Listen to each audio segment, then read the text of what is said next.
This is the movement of anything. What does that do for an employee? I'm just going to freeze my title.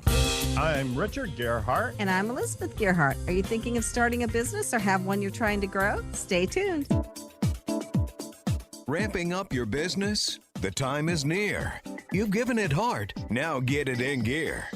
It's Passage to Profit with Richard and Elizabeth Gearhart. I'm Richard Gearhart, founder of Gearhart Law, a full-service intellectual property law firm specializing in patents, trademarks, and copyrights. And I'm Elizabeth Gearhart, not an attorney, but I do marketing for Gearhart Law, and I am the founder of Gear Media Studios, a full-service podcast studio. Welcome to Passage to Profit, the road to entrepreneurship, where we talk with entrepreneurs and celebrities who tell their stories about their business journey and also share helpful insights about the successes that they've had. Very special treat, we have Shekar Natarajan, who is a business leader and strategist for AI-guided supply chain management, and he's also the visionary founder of Orchestro AI, and he also has 150 patents, so we're going to have to ask him about that. Oh my gosh, yes.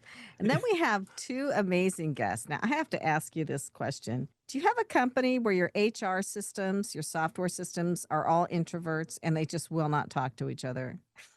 If so, you want to hear what Noelle London has to say because she is helping clean up the HR software mess so you can get everything you need when you need it. And then we have Curt Moore. I have to ask you this. Have you ever been worried that a squatter would take your house? I mean, there's been stories on the news about people squatting in people's houses and getting the title somehow and selling it out from under them. Well, worry no more, because if you listen to Curt Moore, you could figure out how to keep this from happening to you. And coming up later on, it's Noah's Retrospective, along with secrets of the entrepreneurial mind. Well, that's awesome. I can't wait to get to our distinguished guest. But before we do that, it's time for your new business journey. 2 in 5 Americans are business owners or thinking about becoming business owners. And so we like to ask our panel a question. And today's question is, what's the smartest thing you did in the first 90 days of starting your business? And what do you wish you'd done differently? So, Shekar, what are your thoughts on this? Well, thank you for having me on the show. I know that it's a real honor to be here. So, like I would guess, like I wouldn't say this is the smartest thing, but I felt that this was the right thing to do, which was to really build with moral clarity, build a company with moral clarity versus technical clarity, right? I did not go after the product market fit and all those things. I just said, does the values and the market fit together? And I had to ask myself, is the problem really worth solving even if it fails? Mhm. Right? So when you say, and that became the compass of what I was trying to basically go after. So when you focused on the moral aspects of the business, I mean, there's a pretty wide variety of morals out there. How did you tune yourself to that? How did you make that work? Well, for one, basically, you're a product of how you grow up. Okay. Yeah. And for me, I had this incredible journey in my life. I come from slums in India, where everything about access to education, paying for funerals, or even like, just attending school, was a difficult thing, And I grew up in a single room with like, 8 members in my house. And when I came to the United States, I just had $34 in my pocket. But what made me who I am is my father's hand. My father used to make 150 rupees, which is $1.75 a month. And he never kept it for himself. He actually would go and help everyone around in the community. And so he left a lot of angels for me, Richard. And those angels have guided me.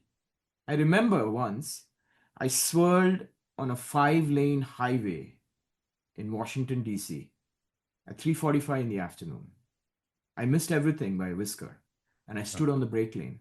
What do you call it? Not physics, not luck. It's angels. But and just for your information, in New Jersey, we call that the Jersey Slide, when you cross 5 lanes of traffic in one fell swoop.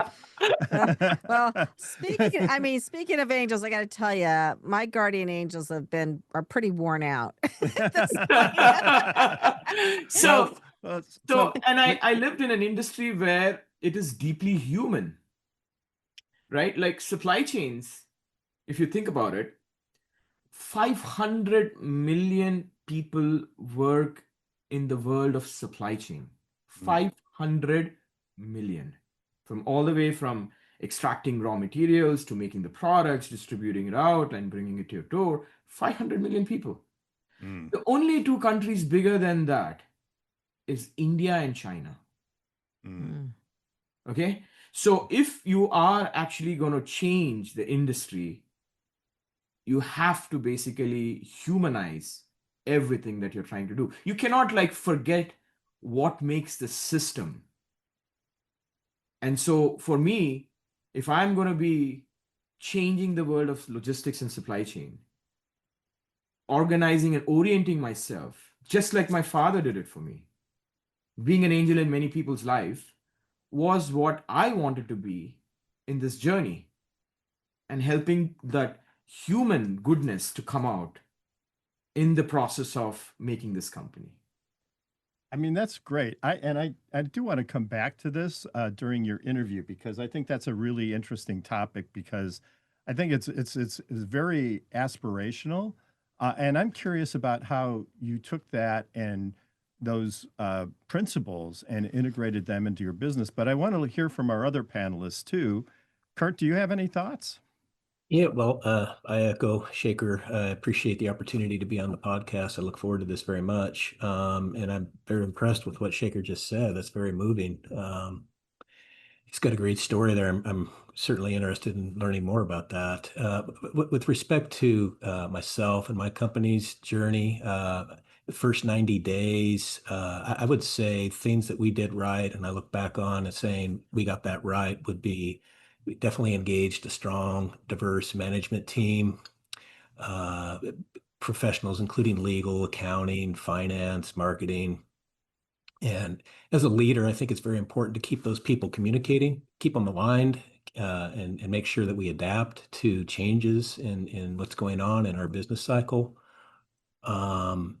Things that maybe you wish you did better looking back. I think companies sometimes, and we were a little bit guilty of it, just waiting too long to start. I think oftentimes startup companies are always saying, well, if I just do this, then maybe I'll be ready to go. Or, okay, we did that. Now let's do this too. I want to be sure that's perfect before we press go. I would just encourage people, get it close enough and then go, and let the business start to naturally form. You're going to make mistakes. I can't imagine anybody has ever started a company and been perfect. And I can't imagine anyone's ever come out and just said, I wouldn't change a thing. So I think just some of the reluctance to start, to try to set that aside and get yourself squared up and ready to go. Believe in your product, believe in your service, whatever you're offering. Take a hard look at the market that you're proposing to engage. Make sure you have a story of why would my product or my service be useful in the current market, the current competition environment. Whether that's a pricing strategy or just a better product or better customer service, whatever it is that your story is, be sure to promote that and then stick with it and enter the market. Great. Thank you, Curt. So, Noelle, welcome to the show. Noelle London, tell us about what you did right in the first 90 days and maybe what you would do differently looking back at it. Yeah, thanks for having me. As Richard mentioned, my name's Noelle London. I'm the founder and CEO of Illoominus. We're the first employee data platform that is powered by AI, built for the mid-market, and built with a community of about 300 different HR leaders. I would say, I think similar to Shekar, I think that there was a whole lot of journey that happened before those first 90 days.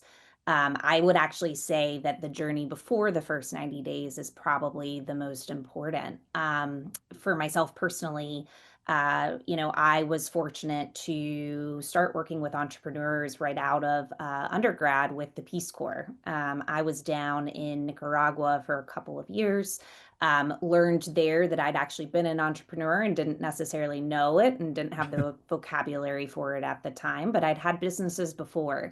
And I knew that, to me, entrepreneurship was all about creative problem solving. I fell in love with it. I knew that I was going to be a founder and I was going to start a company. And so what I did is I spent about a decade getting ready to launch this company. So, Curt, I hear you on you wait too long to start. But what I did during that decade is I spent a lot of time around entrepreneurs. I worked for startups. I was an investor myself. I started incubator programs and I led corporate innovation teams. And so what that taught me is, how do you build great companies? It also allowed me to help a whole lot of people along the way because when you start a company, you need a lot of help. You ask a lot of favors. You ask too many favors, but you really need to be able to build up that social capital before you launch. So I would say that for me, before those 90 days, there was a whole lot of work that went into this thing. I was definitely not the person that said, oh, I thought about starting a company. A lot of people say they think about starting a company. It doesn't mean that you're actually doing it. They're very different things. So for me, I would say getting ready to launch the company, if anybody that's listening is thinking about that, you're serious about it, you're ready to give everything up for it, there's so many resources that are out on the market. They're free resources. There's a lot of good advice. There's also a lot of bad advice that's out there, but really take in the resources that are there to support you. You don't have to start on your own.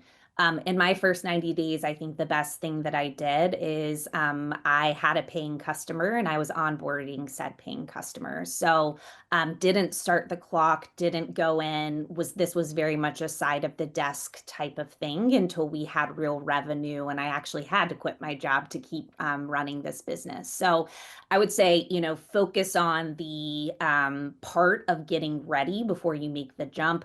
Really know the problem, really know that there's a market for this problem before you jump in. See that somebody's going to pay you, they're going to sign a contract before you go all in on this solution. And then those first 90 days were an absolute blur. All I will say is I'm glad that we just moved really fast. We kind of, like Shekar mentioned, and he was talking about values.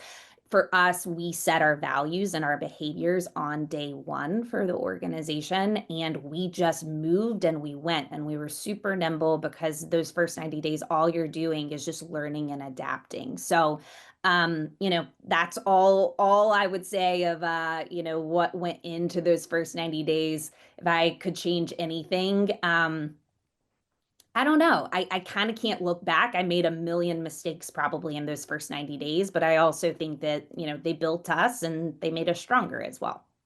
Perfect. Elizabeth. Well, when we decided that we were going to refurbish our studio for use by other people, I think one thing that we did right in the first 90 days, first of all, we did do a lot of research to see if there would be a market. I actually started a meetup, and this was like a year before the studio opened, to see if there were local people who would come and that would want to use a podcast or content creation studio. And then one thing we did right was I started really networking, and we had a grand opening. We had the mayor come with the big pair of scissors and the ribbon. It's, it's a storefront, basically. It's a physical space that people rent. And got a lot of business from that. So we have a corporate client now that's a repeat customer, and we've had a few other people use the studio, and some people say they want to do repeat business here.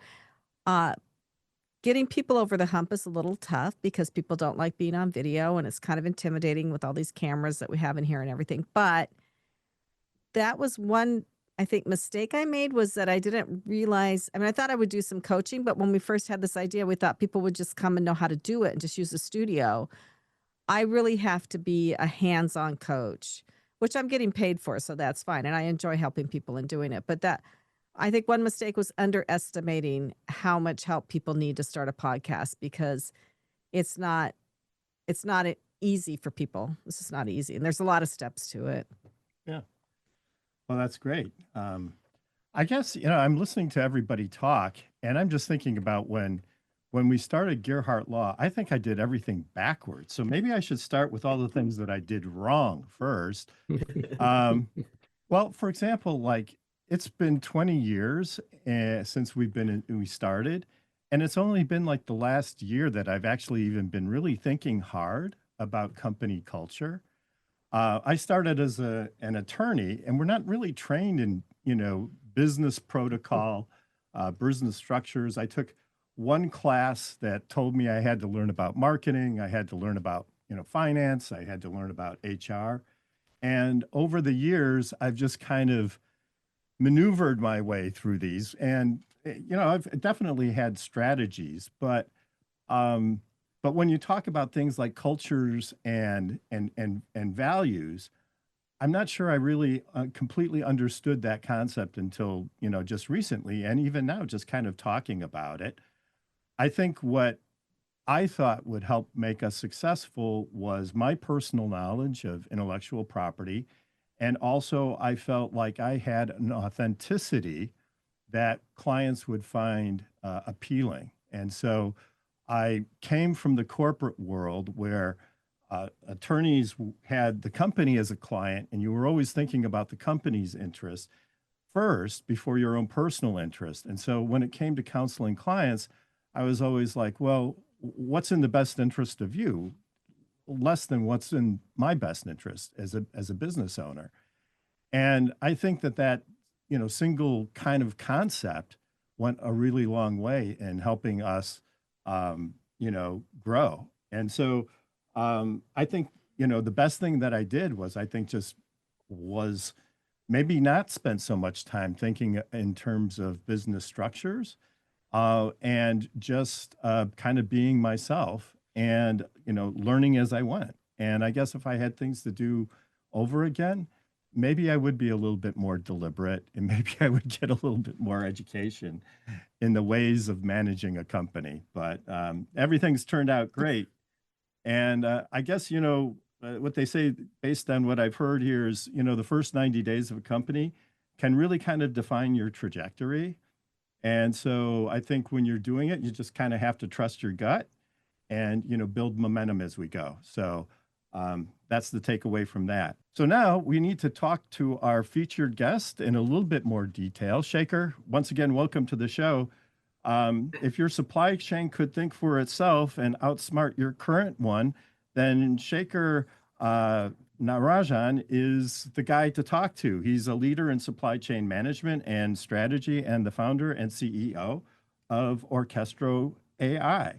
They orchestrate entire delivery networks without human intervention and have transformed giants like Walmart and PepsiCo.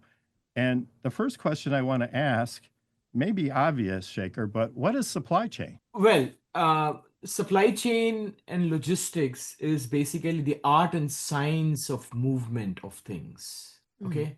And this is the movement of anything, to be honest. Anything can be considered a supply chain. Like, bees going and pollinating is a supply chain because it actually creates the ecosystem.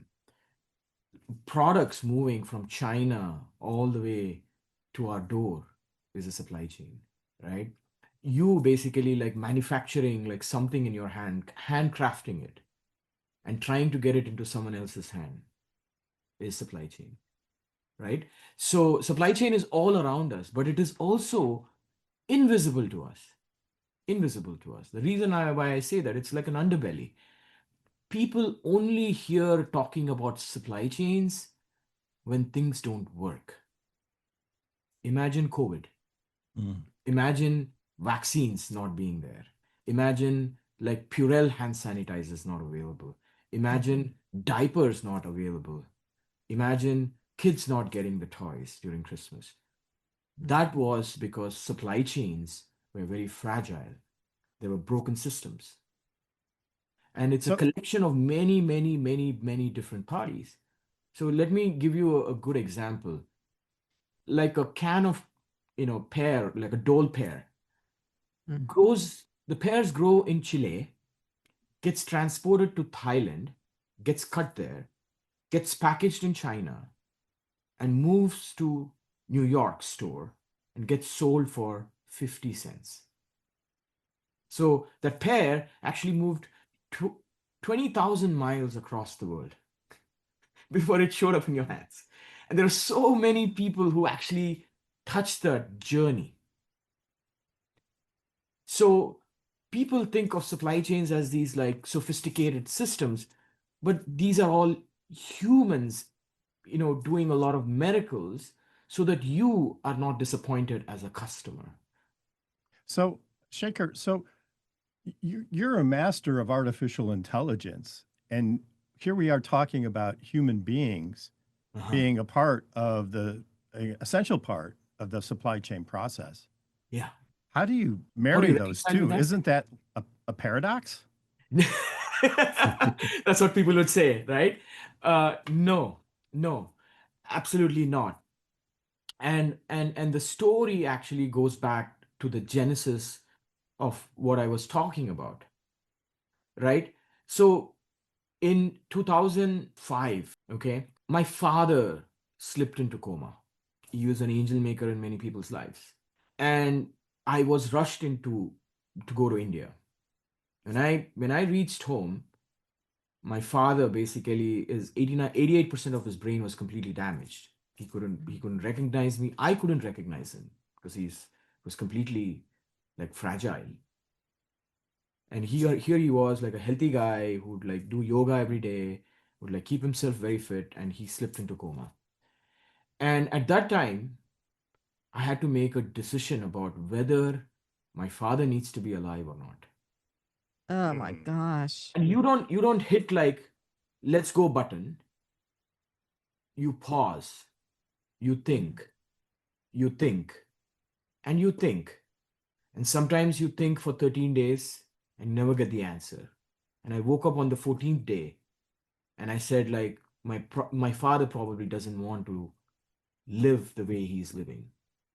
And when I had that, when I went through that, it just changed the way I think about leadership. It just like tempered my entire philosophy about love, care, affection, and consciousness. How And did it then a change similar that? thing. What changed? So for me, like, like at that time, I made a promise to my father. I said, I'm going to look out for all the angels that are similar to him Hmm. and make them empowered. And my life has been a series of accidents, Elizabeth and Richard. Like I work for large companies. I work for Coke, I work for PepsiCo, I work for Walmart, I work for Walt Disney Company, I work for basically American Eagle. One thing which was common in all of these companies, the law of large numbers. Law of large numbers. Lot of people, lot of people, lot of people. And so all these are incredibly beautiful supply chain companies. And I envision and I kept seeing because you set your intentions and your mind begins to see what you want to see. And I started seeing angels everywhere, everywhere. And then in 2017, I had a similar experience. Now my mother was sick, and I became the voice for my mom, for her stillness, for her will. And by then, by God, like I was super successful. I had all the titles, but I had nothing. I felt like hollow. I was chasing validation from others. I was not chasing the dream that I wanted. And I made a promise to my father. So at that time, like I had the second calling.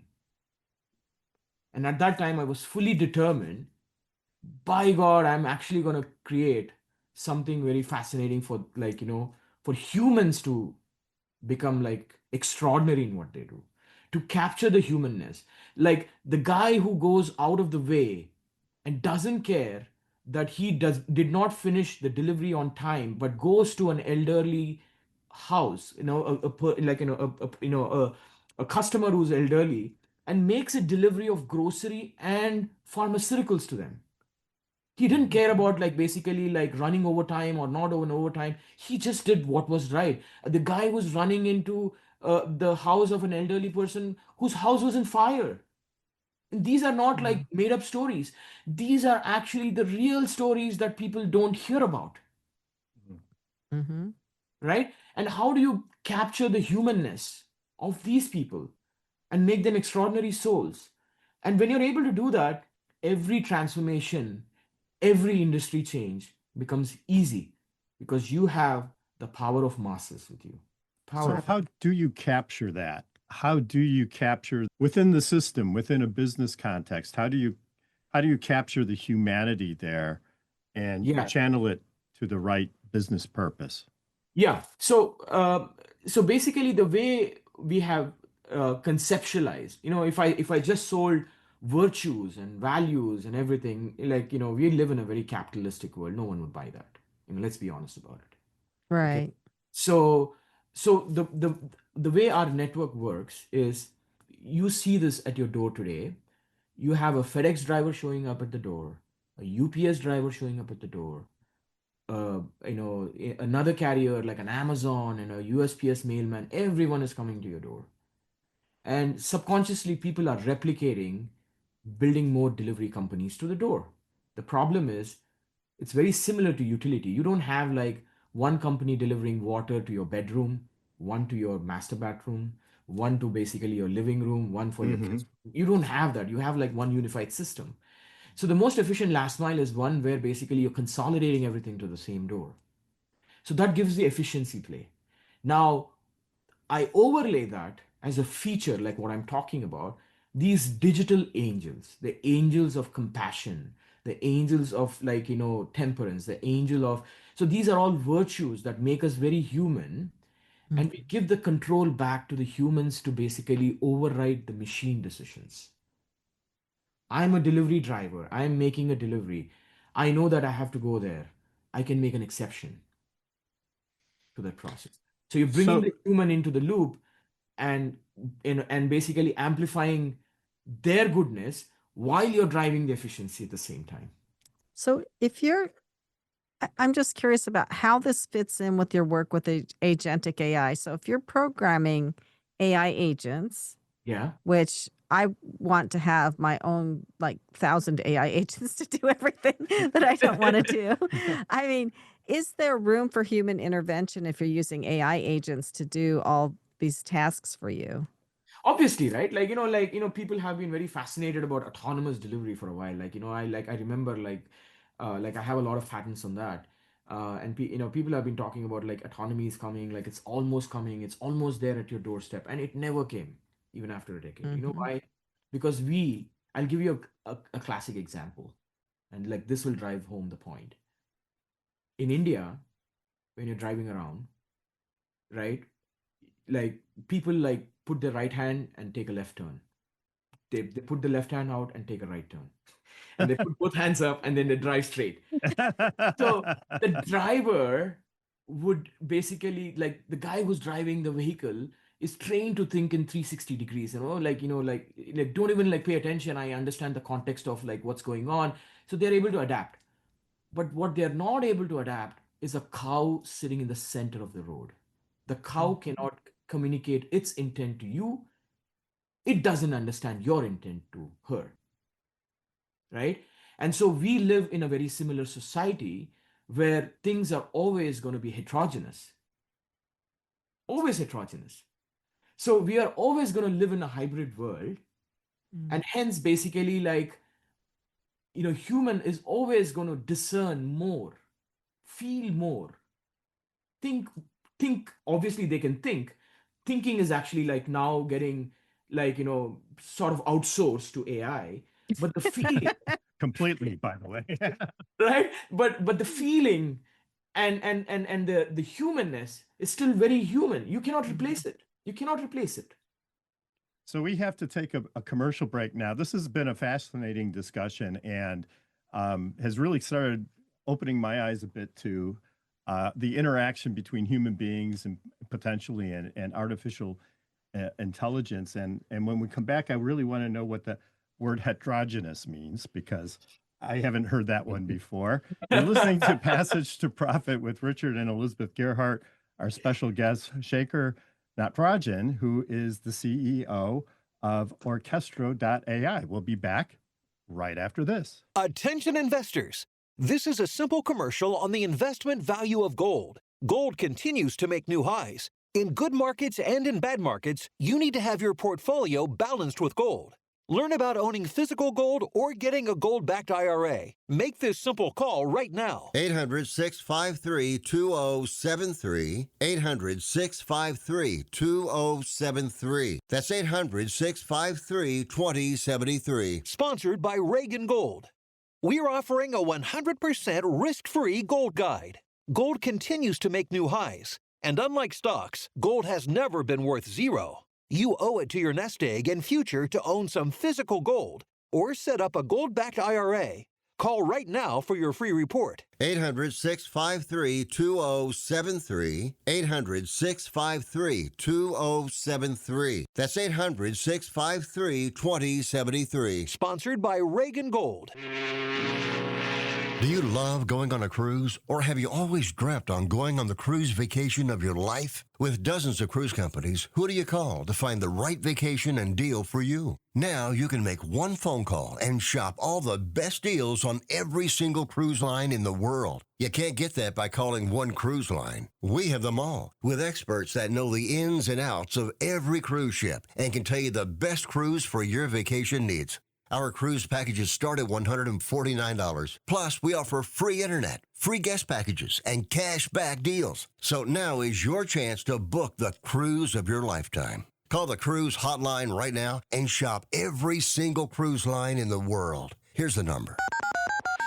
800-577-4742. 800-577-4742. 800-577-4742. That's 800-577-4742. Now back to Passage to Profit. Once again, Richard and Elizabeth Gearhart. And our special guest, Shekar Natarajan, and we are talking about supply chains and AI. He's a very high-level thinker. He is. And Shekar used a word that I think is kind of a new one. I don't know. Could you repeat the word and explain it to me? Because it sounds like it's a good word, and I want to know what it means. You mean to say heterogeneous, or you mean to say angelic intelligence? Heterogeneous. I like both of those. Well, I'll explain both of those. So what is heterogeneous is like dissimilar things. Like basically an autonomous vehicle can go side by side with the guy who's actually driving the car. Right? So we live in a society where we are always going to have things which need to coexist together. And we as a humanity have always coexisted together. We welcome people who don't look like us. Like, look at me. Just look at me. I basically came from India with $34 in my pocket. This country is the most beautiful country that anyone can be in. It created so many opportunities for me, and I'm sure I wouldn't have been the same if I was elsewhere, because all I had to do is keep my intentions clean and keep working hard, and things started to happen to me. So that is the beauty of this country that makes it very unique. It is welcoming, it is beautiful. It gives you opportunities. If you have right intentions, good goals, it's going to make you realize your dreams. So for me, when I think about all these systems that we keep talking about, whether it's AI, whether it's artificial intelligence, autonomy, all kinds of robots running around, boy, these are all great things.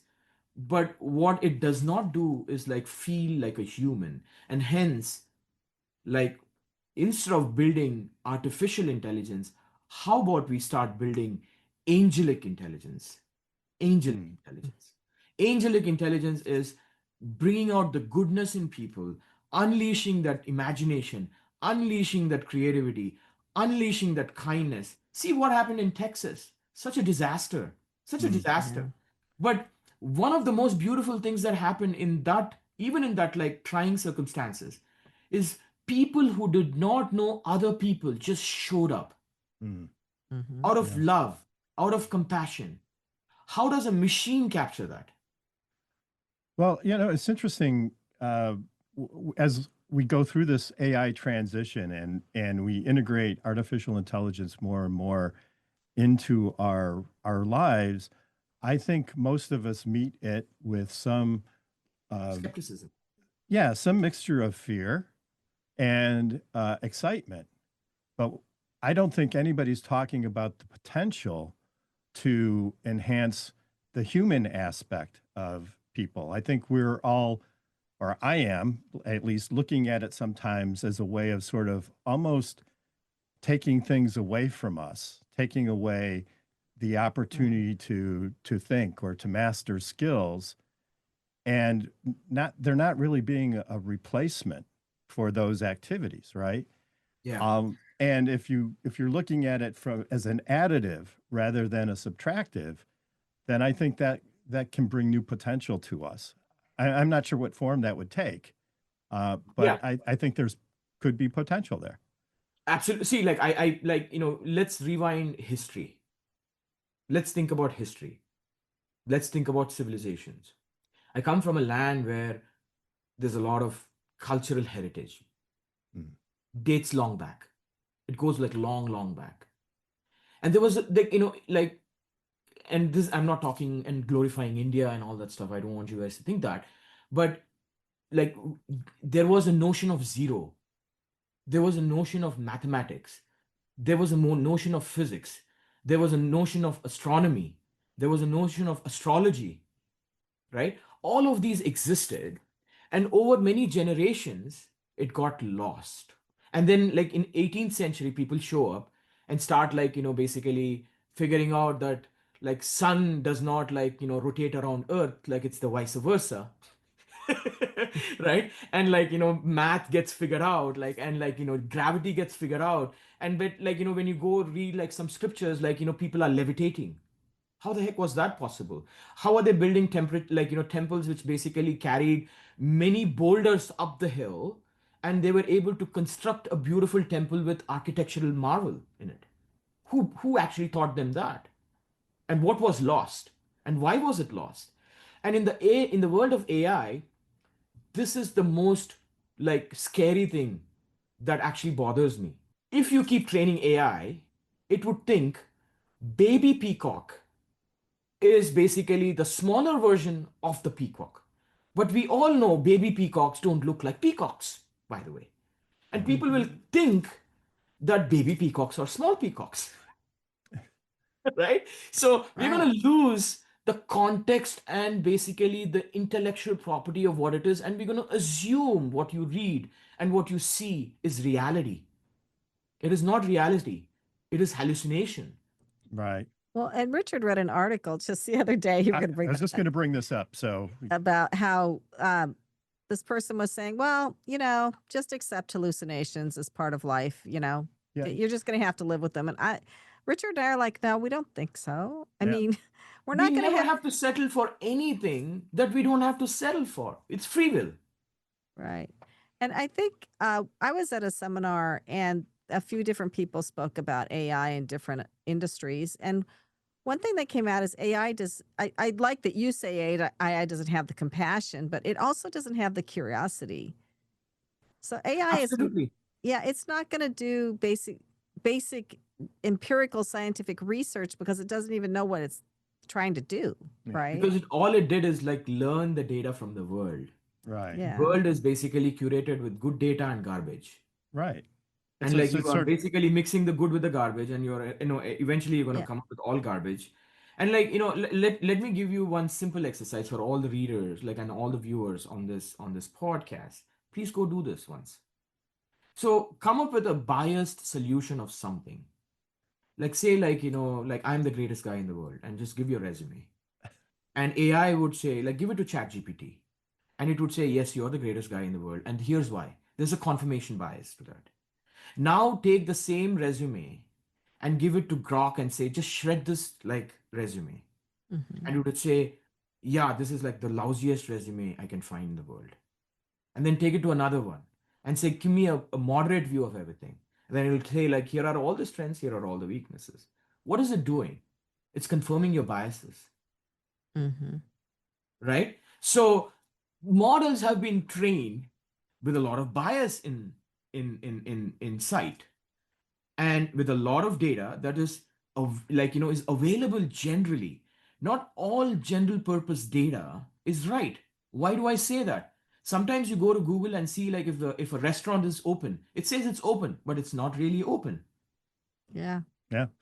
Well, Right? before the show, Elizabeth brought up the SAP, which is an ERP system that was, I don't know, first popularized probably back in the 80s, right? And 90s.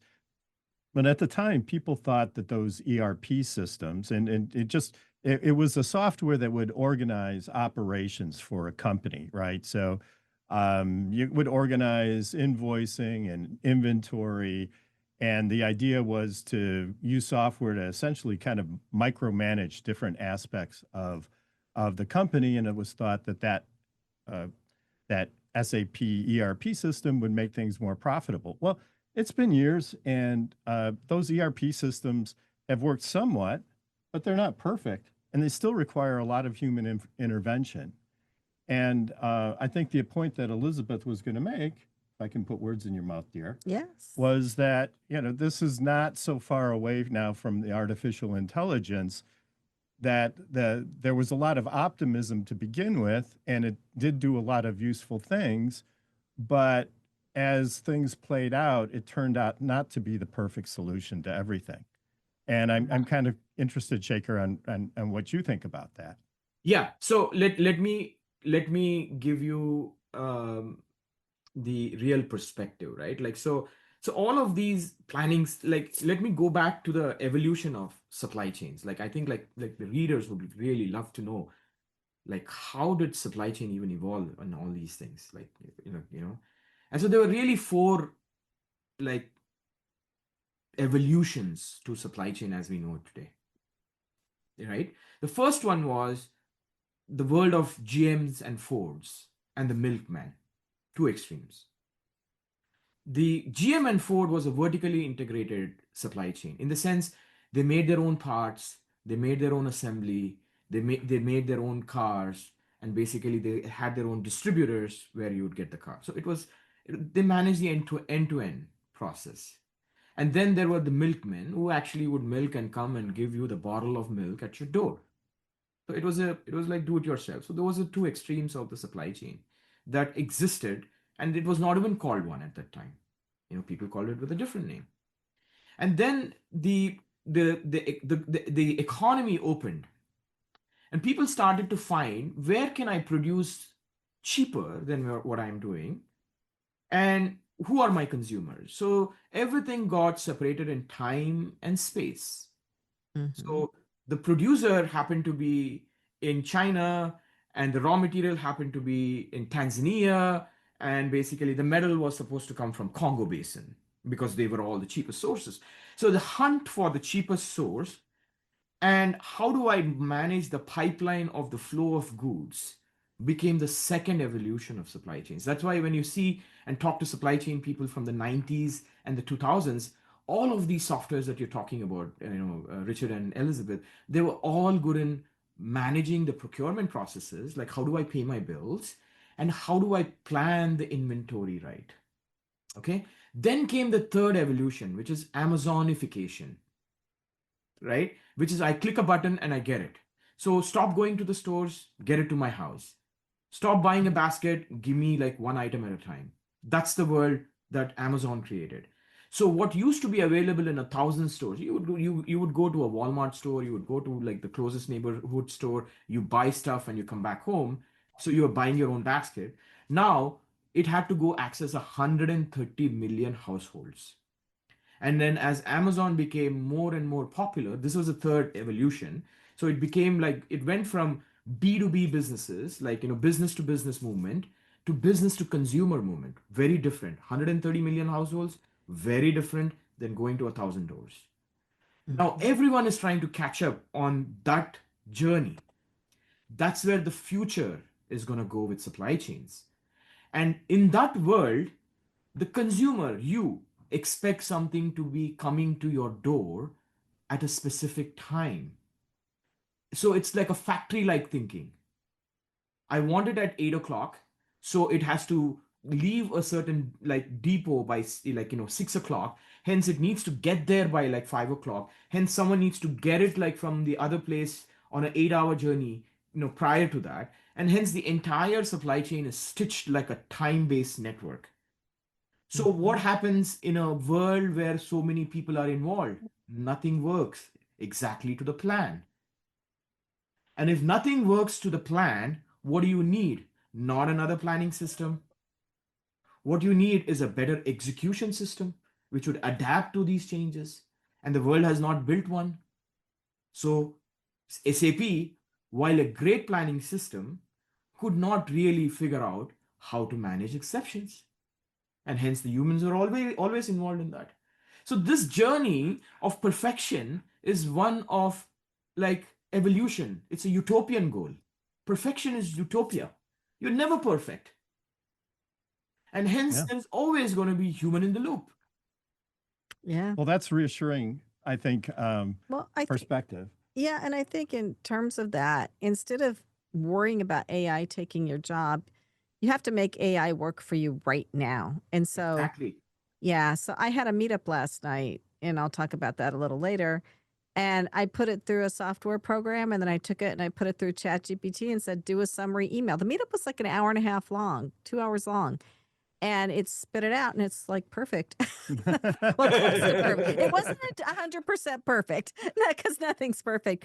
But in the past, it would have taken me like 2 or 3 hours. Yeah, I to mean, go it's through very all that. tempting. I mean, how can you resist a software that does that? We have time for one more question or comment from Shekar, and we did mention at the top of the show that you had 150 patents. Yeah. As an intellectual property lawyer, of course, I'm enormously curious about this, but maybe for our listeners, you can tell us which one of those 150 patents is your favorite? Well, the one I'm building right now, angelic intelligence. Angelic intelligence is basically, think of that as uh, like a consciousness operating system. Like, how do you bring super consciousness into the process of decision making? Mm. And like, how do you, like, what is the architecture of the digital angels? Like, there are obviously 27 angels, and then there are like 7 like categories it belongs, and like it's very similar to the 7 like energy points that you have in your body, the 7 like planes of like consciousness, and so on and so forth. So there's a lot of like correlation to like the world of consciousness, which is like really like the best in you.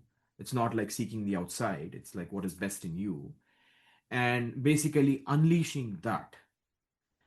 So I have filed for what 40 patents. This is like beyond the 150 that I have, but this would be the most beautiful thing for me. And the reason why this is very beautiful for me is I talked to you about my father, I talked to you about my mother, I want to talk to you about my son. My son looks exactly like my father. Wow. Okay? And when I held my son, I said to myself, I'm going to leave a lot of angels in your life, a lot of angels, not a million, a billion, because that is going to be generational impact. And for me, this is deeply personal because it is what I'm trying to do through this journey, both personal and professional, and what I'm trying to build as a company is all tied together. And it is to leave a better future for kids like my son. We don't need to figure out how to go live on Mars. We can just make Mother Earth look better. There you go. Yeah.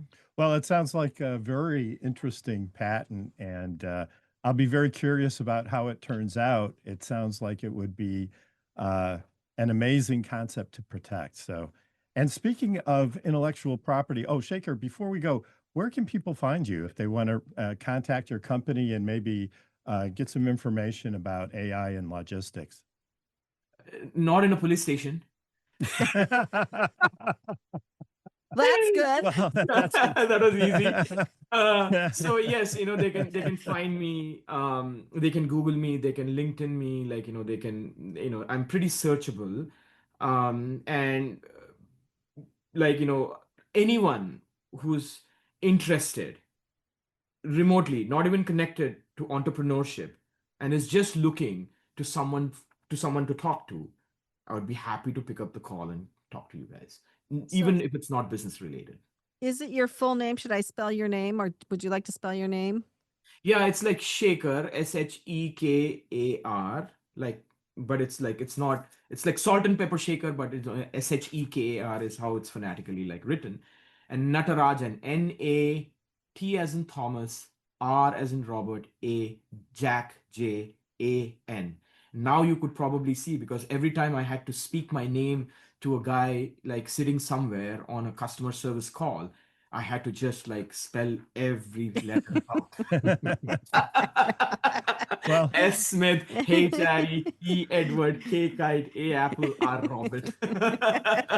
well, thank you for that very generous offer to our audience to reach Yeah. out to you and share your wisdom and engage in some interesting discussion. Speaking of intellectual property, it's time for intellectual property news. And today we're going to be talking about intellectual property and artificial intelligence, two And- of our favorite topics. And Mark Cuban has just become our best friend. so tell us about it. So Mark Cuban has been speaking about this, and what he thinks is that IP, intellectual property, is going to be king in an AI world. He thinks people are going to be hoarding their intellectual property and buying up the best talent and locking it up behind intellectual property. So there's two pieces there. One is the talent piece, and the other Mhm. piece is the intellectual property piece.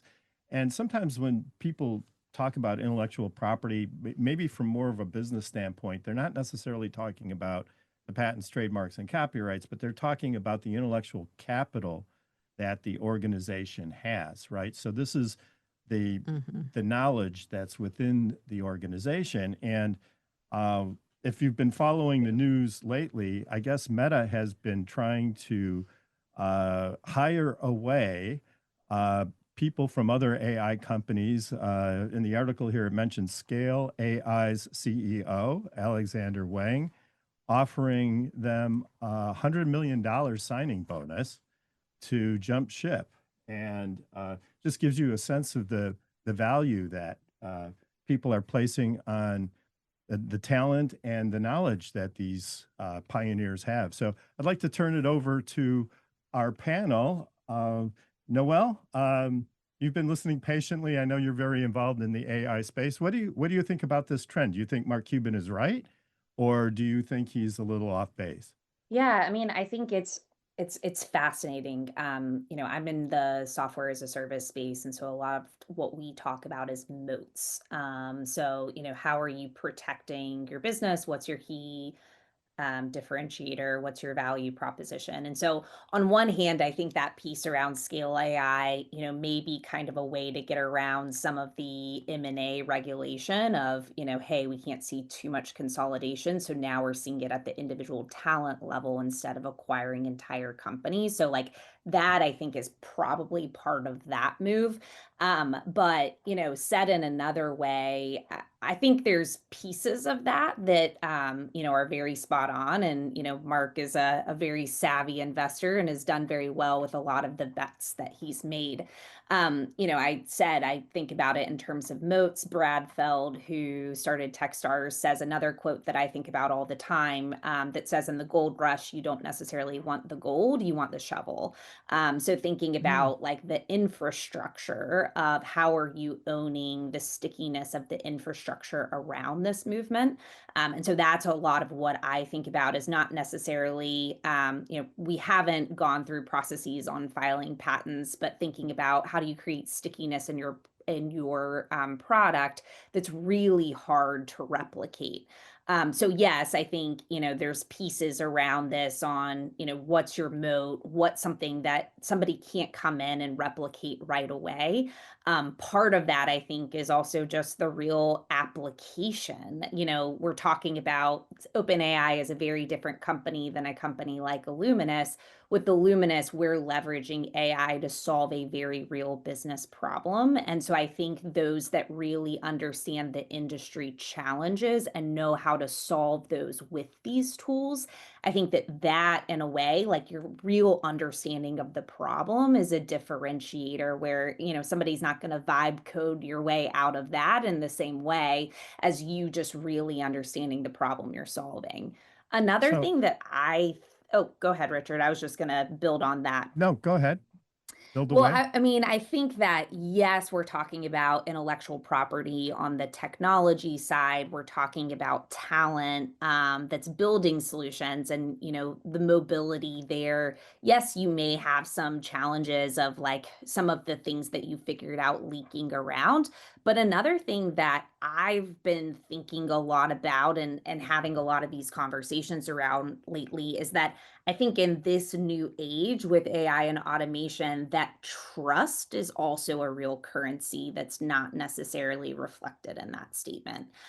As in, there's going to be a lot more information, there's going to be a lot more quantity of information, but I think folks really trusting on quality information is going to be important. So those relationships, those referrals, I think that people are going to double down on those things because you're going to realize I can't trust a product demo with a company that's saying that all of these things are ready when they're probably not ready in the market quite yet. I want Yeah. to talk with somebody who is actually using the product to tell me, is this thing good? Do you like working with them? I think that level of trust is going to be really important.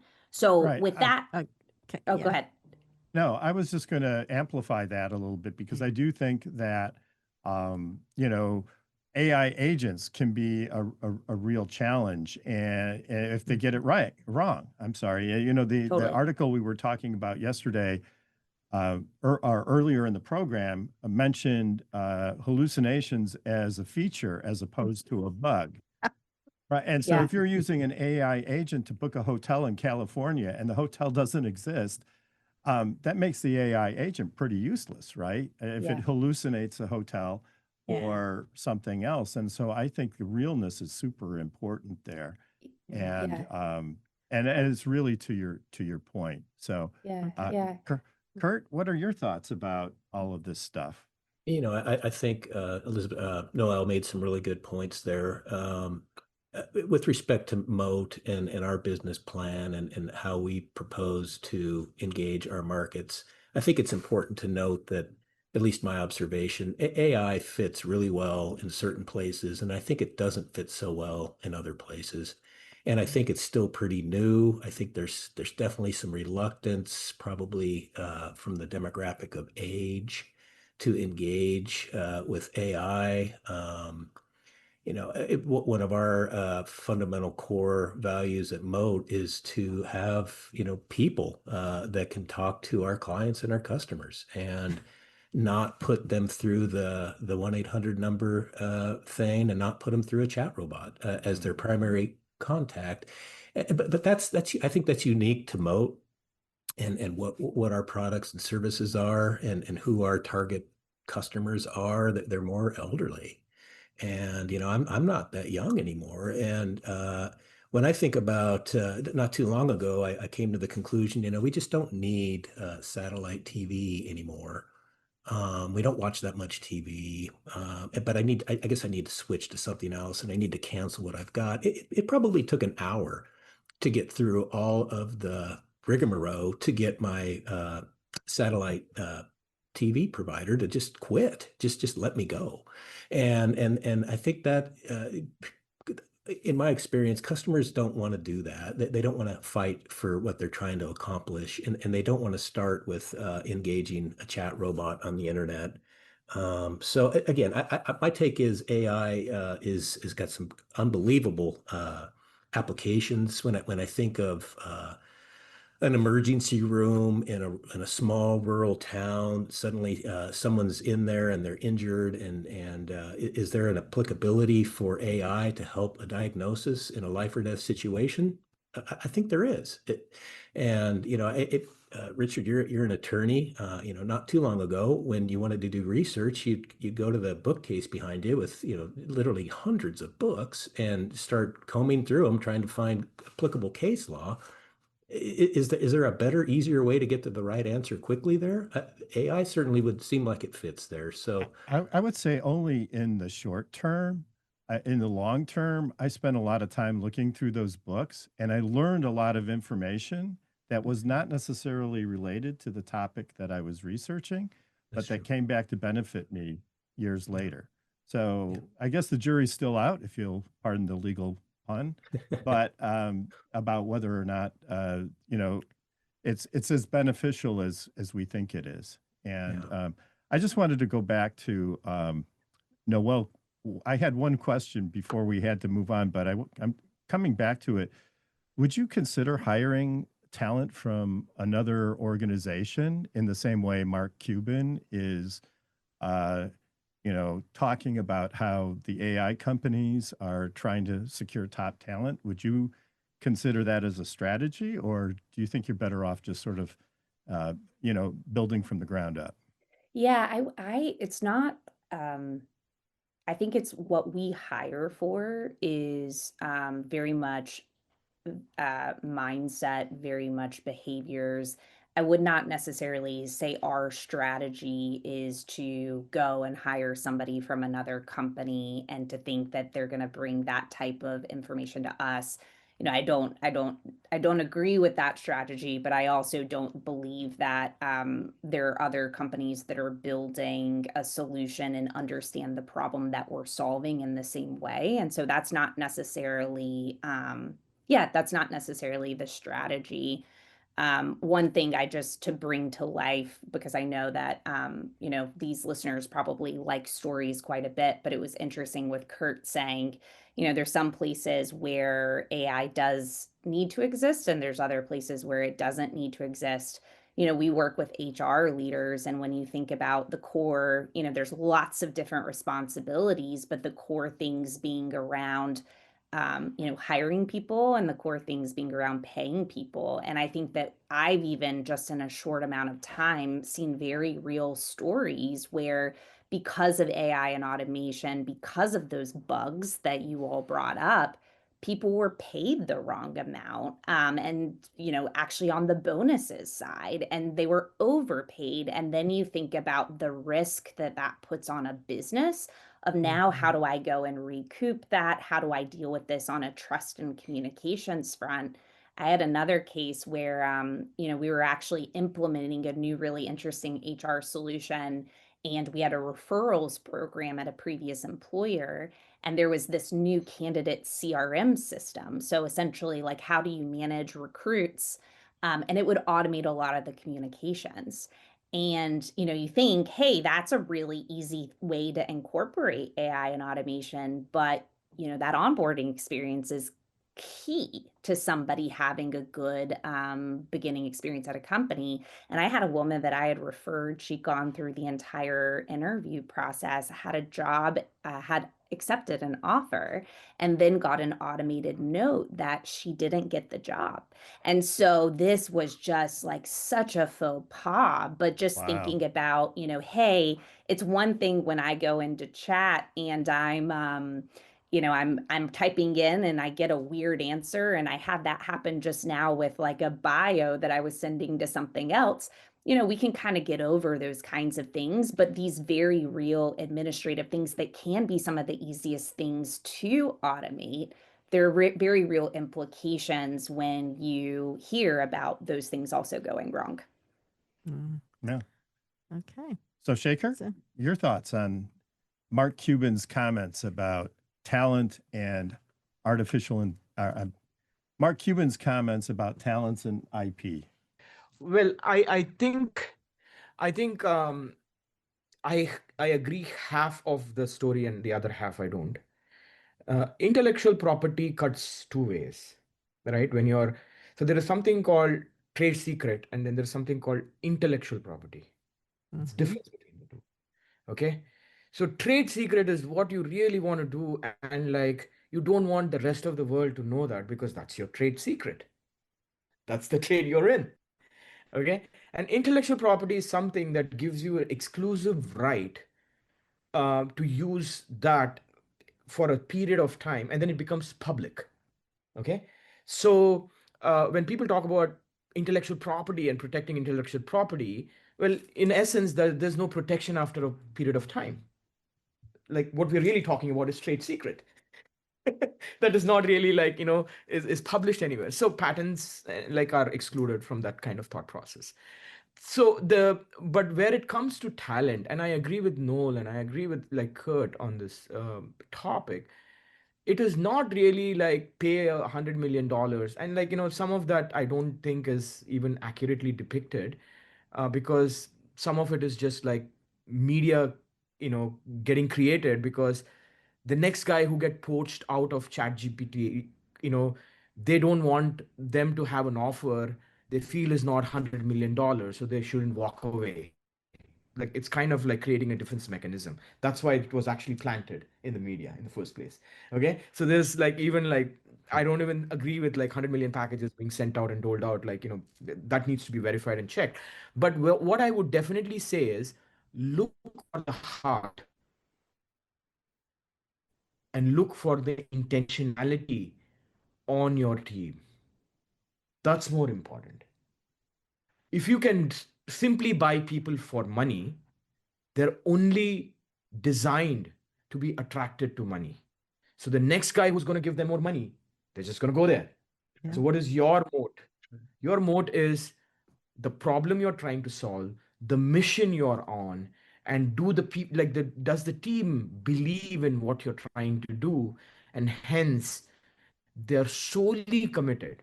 I'll give you the example of my team. My CTO used to make 10 times more than what she's making, and she has a 4.5-year-old kid, and she lives in California, in the Bay Area, paying like a mortgage, but wants to do this. And she left a FANG company. Why? Because the love for the work outweighs the love for the money. And when you do it right with good intentionality, obviously wealth follows, obviously legacy creation follows, obviously mission is accomplished. And that is what I would look for in people. Mm-hmm. So just to amplify what you just said, people here, this is Benjamin Mann, who is the co-founder of Anthropic. He said, people here are so mission oriented. He says his team turned down those mega offers because they believe more in the mission than the money. So, after several millions of dollars, how much more do you need? And the mission maybe becomes more important, right? Yeah. Well, So Anthropic's I will trying to tell you change this, that. and this is like the fact, and everyone knows. I'm probably like relating the obvious to you guys. When my father died, we just cremated him.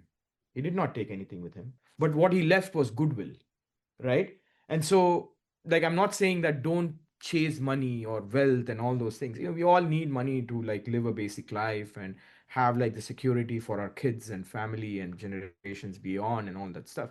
I'm not like I'm not asking you guys not to pursue that, but that should not be the only pursuit in life. Right. The Well, pursuit in life is basically like leading a life that has purpose and intentionality.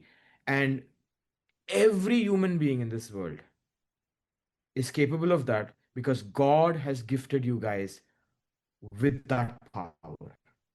Unleash that power.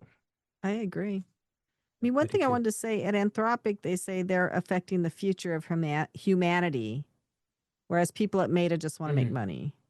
And so that's really what those people are so driven to do, I guess. And what does your future of humanity look like? You could ask anybody, and I get a million different answers, but it's kind of I'm not scary. sure I want the future of humanity to look like Facebook, but Exactly. Like, it should not be like, or it should not be like, one of those giants. Like, they're all mechanized to where, like, to a place Yes. that if they even come out and say we care, people should be really skeptical about it. Yeah. I would be. Yeah. Yeah. Well, that's a wonderful discussion, and I think we really are getting to the root of some aspects of artificial intelligence and motivations, and talking about the importance of intentions. I think those are all things that are important and we should keep in mind. And I would also like to add, if you have an idea or invention that you want to protect, contact us at Gearhart Law. We work with entrepreneurs worldwide to help them through the entire process of obtaining patents, trademarks, and copyrights. And you can visit our websites, learnmooreabouttpatents.com or learnmooreaboutttrademarks.com for a free consultation, or you can download your free entrepreneur's guide to patents or trademarks. So we have to take a commercial break now. We have Secrets of the Entrepreneurial Mind coming up soon, so stay tuned. With MedGuard Alert, you're never alone. You can connect with medical professionals anywhere, anytime. And now MedGuard is introducing our exclusive new Care Watch. If you need help quickly, use it from anywhere to contact medical professionals. No cell phone required. The Care Watch is not only a life-saving medical alert device, it's a revolutionary health monitoring system that checks your blood pressure, heart rate, oxygen saturation, and much more. And here's the best part. If you have Medicaid, you may qualify to get your Care Watch for free. The Care Watch is only available through MedGuard Alert. Call us right now. We have monitoring programs starting as low as $1 a day. The call is free, activation is free, shipping is free, and no contract is required. Remember, with Medicaid, you may qualify to get your Care Watch for free. Call us to get your Care Watch right now. 800-705-1198. 800-705-1198. 800-705-1198. That's 800-705-1198. Hey, listen to me. I'm one of the credit cards in your wallet. I'm about to explode and pop like a balloon. You're using me and my brothers way too much. Your credit cards aren't the only ones annoyed. It's your paycheck that doesn't have enough to pay everything. Save your credit cards, your paycheck, and yourself a lot of PAIN. Pain. Call the debt helpline now, not tomorrow, right now. Our experts will show you how you can cut your interest rates and your payments on your credit cards in half. Credit card companies have special assistance programs designed to help you. Make this 100% free call right now and learn how you could get out of credit card debt. Here's the number. 800-738-5332. 800-738-5332. 800-738-5332. That's 800-738-5332. Paid for by Zero Debt. Passage to Profit continues with Richard and Elizabeth Gearhart. We're a nationally syndicated radio show heard in 38 markets across the U.S. We'd like to do a shout out to our affiliate, WARK, in Washington, D.C. and Hagerstown, Maryland. Also, our podcast is ranked in the global top 3% of podcasts, and we've also been recently selected by FeedSpot Podcasters Database as a top 10 entrepreneur interview podcast. So subscribe to the Passage to Profit show on Facebook, Instagram, YouTube, and also on the iHeart app. So now it's time for Elizabeth Spotlight. So this is where I talk about my activities apart from marketing for Gearhart Law. And of course, I have the podcast studio. As I had said earlier, I have a few clients and a lot more work to do to get more clients, but we're working on it. And I also have a meetup group. It's called Podcast and YouTube Creators Community that I started with Stacy Sherman. Now Sonia Satra, my coach, is helping me with that. And I find today's conversation incredibly interesting in light of what we talked about last night at the meetup. Sonia is a motivational coach, and she's just an overall wonderful person, but she has she gave a handout out, and she has kind of this mission to help people find their why. And it was very much what Shekar was talking about, as why do you want to do anything you want to do with your life? And so she has a series of questions, and she led people through it, like why, like, and you finally get down, and she gave example of how she did it for herself. And you finally get down to, well, this is what I want to do with my life. This is what I feel my life's purpose is. That's why I'm doing all this other stuff. So I feel like AI is making us examine our humanity much more than we ever did before. It's really pretty interesting. We're having another meetup, and it's about AI. So we have somebody who's really into podcasting and the AI effect, and he's going to talk about the new ChatGPT. and he talks about AI and humanity in general. His name's Rob Greenlee. And then we're going to have Stacy Sherman, who does customer experience, and it's different than customer service. It's the customer experience, and we're going to be talking about what people think about content. Do they like the AI generated content better for podcasts, or do they like human podcasts? Be really interesting.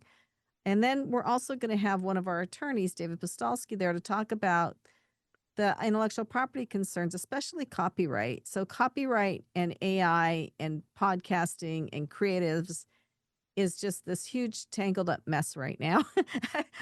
He's not going to be able to straighten it out in an hour. I'll tell you that. But that's our next one. And I'm really enjoying this meetup because we're getting really interesting people to come and present, and we're talking about interesting topics. And AI, everything Richard and I do now, it seems like every presentation we go to, every show we do here, every meetup, AI comes into it one way or another. It's here to stay. But anyway, Yeah.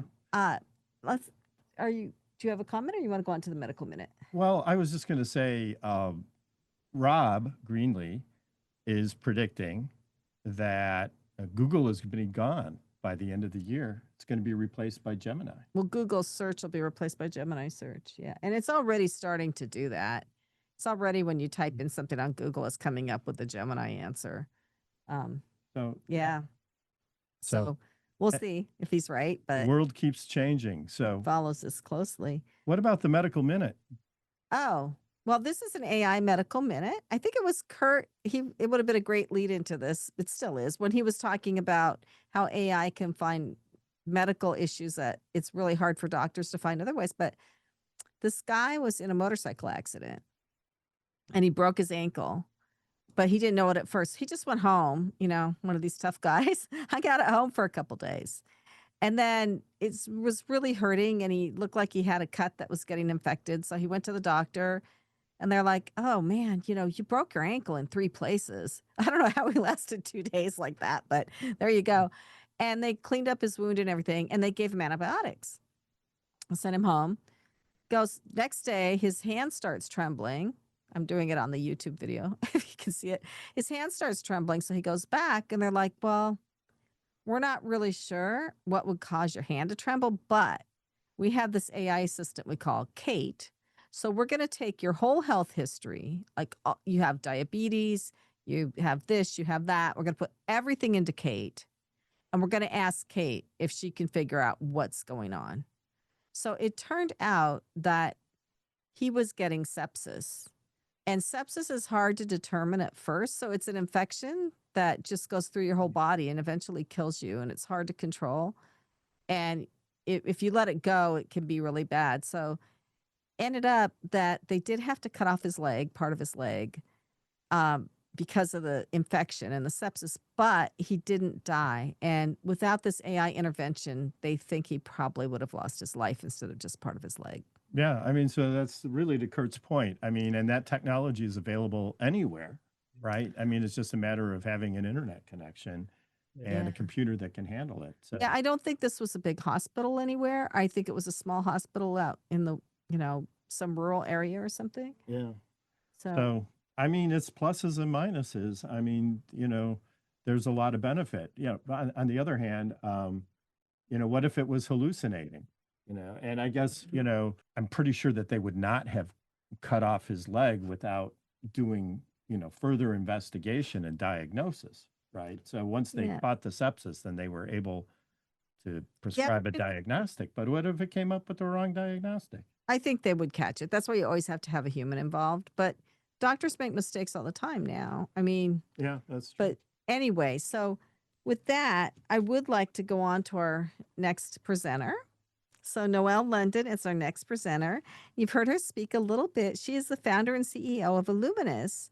So she makes HR systems talk to each other so you can really figure out what's going on with your HR. So tell us all about it, please. With Illoominus, what we have built is the first employee data platform that is both powered by AI and built by a community of over 300 HR leaders. Essentially, what we do is we help organizations transform their data that is scattered across many different systems.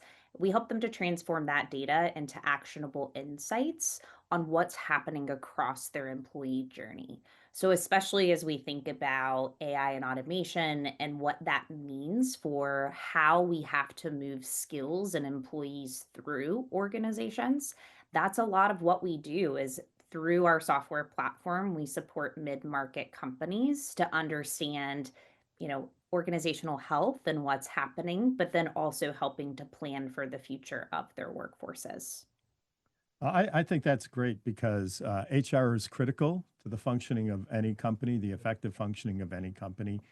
And in my past experience, when I worked for large companies, I was not always impressed with the level of organization within the HR function. And so to me, it seems like this is a really great idea. How would the system benefit employees? Yeah, so when you think about it, most organizations are spending, and it really varies between industries, but employees typically are going to be the largest expense that an organization is going to have. So, in retail, that may be around 50% of their annual operating budget is actually going to their people. But typically, because they're operating off of a lot of different systems to manage their employees, that data is going to live into different places. And so they don't necessarily have a good view on what's happening across that organization. What we tend to see is, for example, we can just go into retail because I mentioned retail just now. With, retail customers that we've worked with, sometimes they're seeing that employees are leaving. 70% of them may be leaving every 90 days. What that ends up translating to is for the business, they're losing over $100 million in cost every single year to folks that are leaving. So when Hmm. you ask, what does that do for an employee? What we do is we allow an organization to understand why people are leaving and why their employees are leaving. So by us highlighting those things, what that's allowing them to do is to be more proactive on how to manage their people, to listen. And that also ends up translating to helping them to bring down their expenses year over year. I would say, what that could look like, for example, is, within a retail environment, probably 80% of your employees are going to be frontline workers. We found that the number one reason when we were bringing the data together that folks were leaving as quickly as that they were is because they weren't getting scheduled for enough hours. So, hey, if I'm not getting scheduled for enough hours in the store, I'm going to go and find another job because I've got to pay my bills.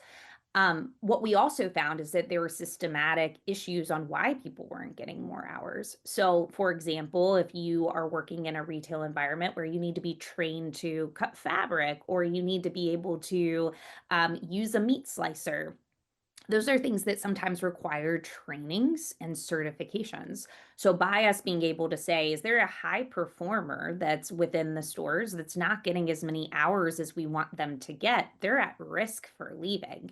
We can go and proactively certify those individuals in new roles. And so they're able to get more hours on the job. So, that type of holistic thinking of data that lives in different places, how do we think proactively to approach our employees to both improve their experience so that our good ones aren't walking out the door, but also to overall support the business and the ROI of those spends. So that's, I think, a lot of how we see that all come together today. So, if HR data were a novel, okay, this is a little bit odd question, but let's go there anyway.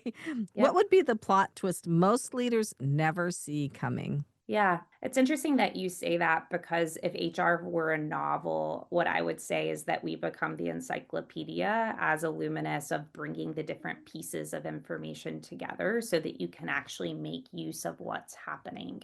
I would say, every organization is unique, but and I would also say, Richard, I know you were saying early on, you weren't necessarily impressed with the HR organization where you were previously.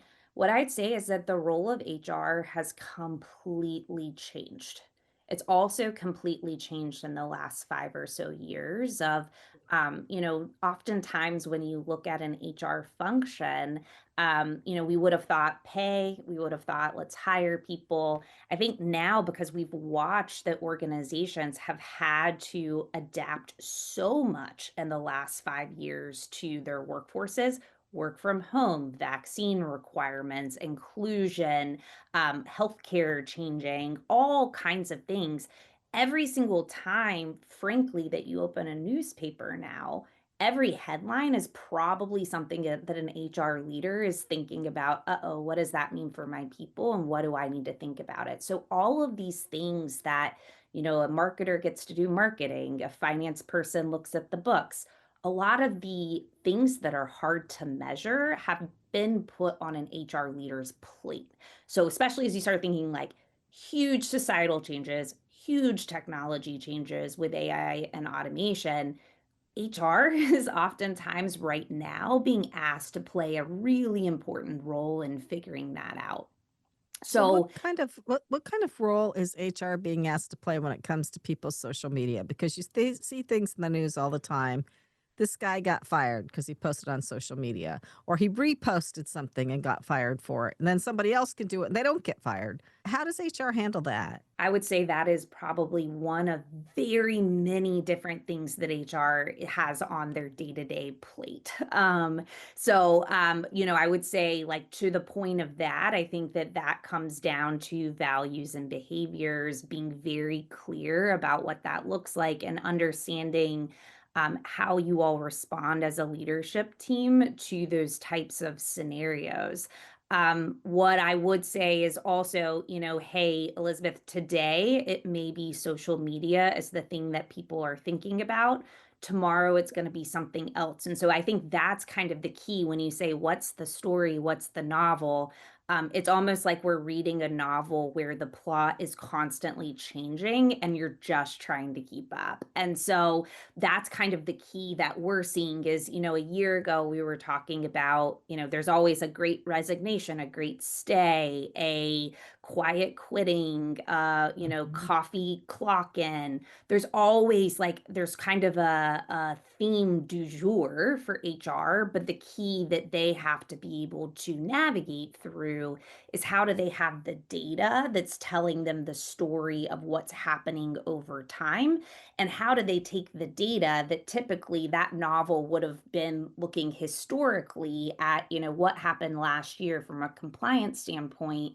I've got to report out on what happened with my people. Now, what we need that data to do in this novel is help them to predict the future of, we don't know what talent needs that we have in a year, but we have to understand how we look at skill sets and what we start hiring for so that I'm actually prepared for the future of my organization.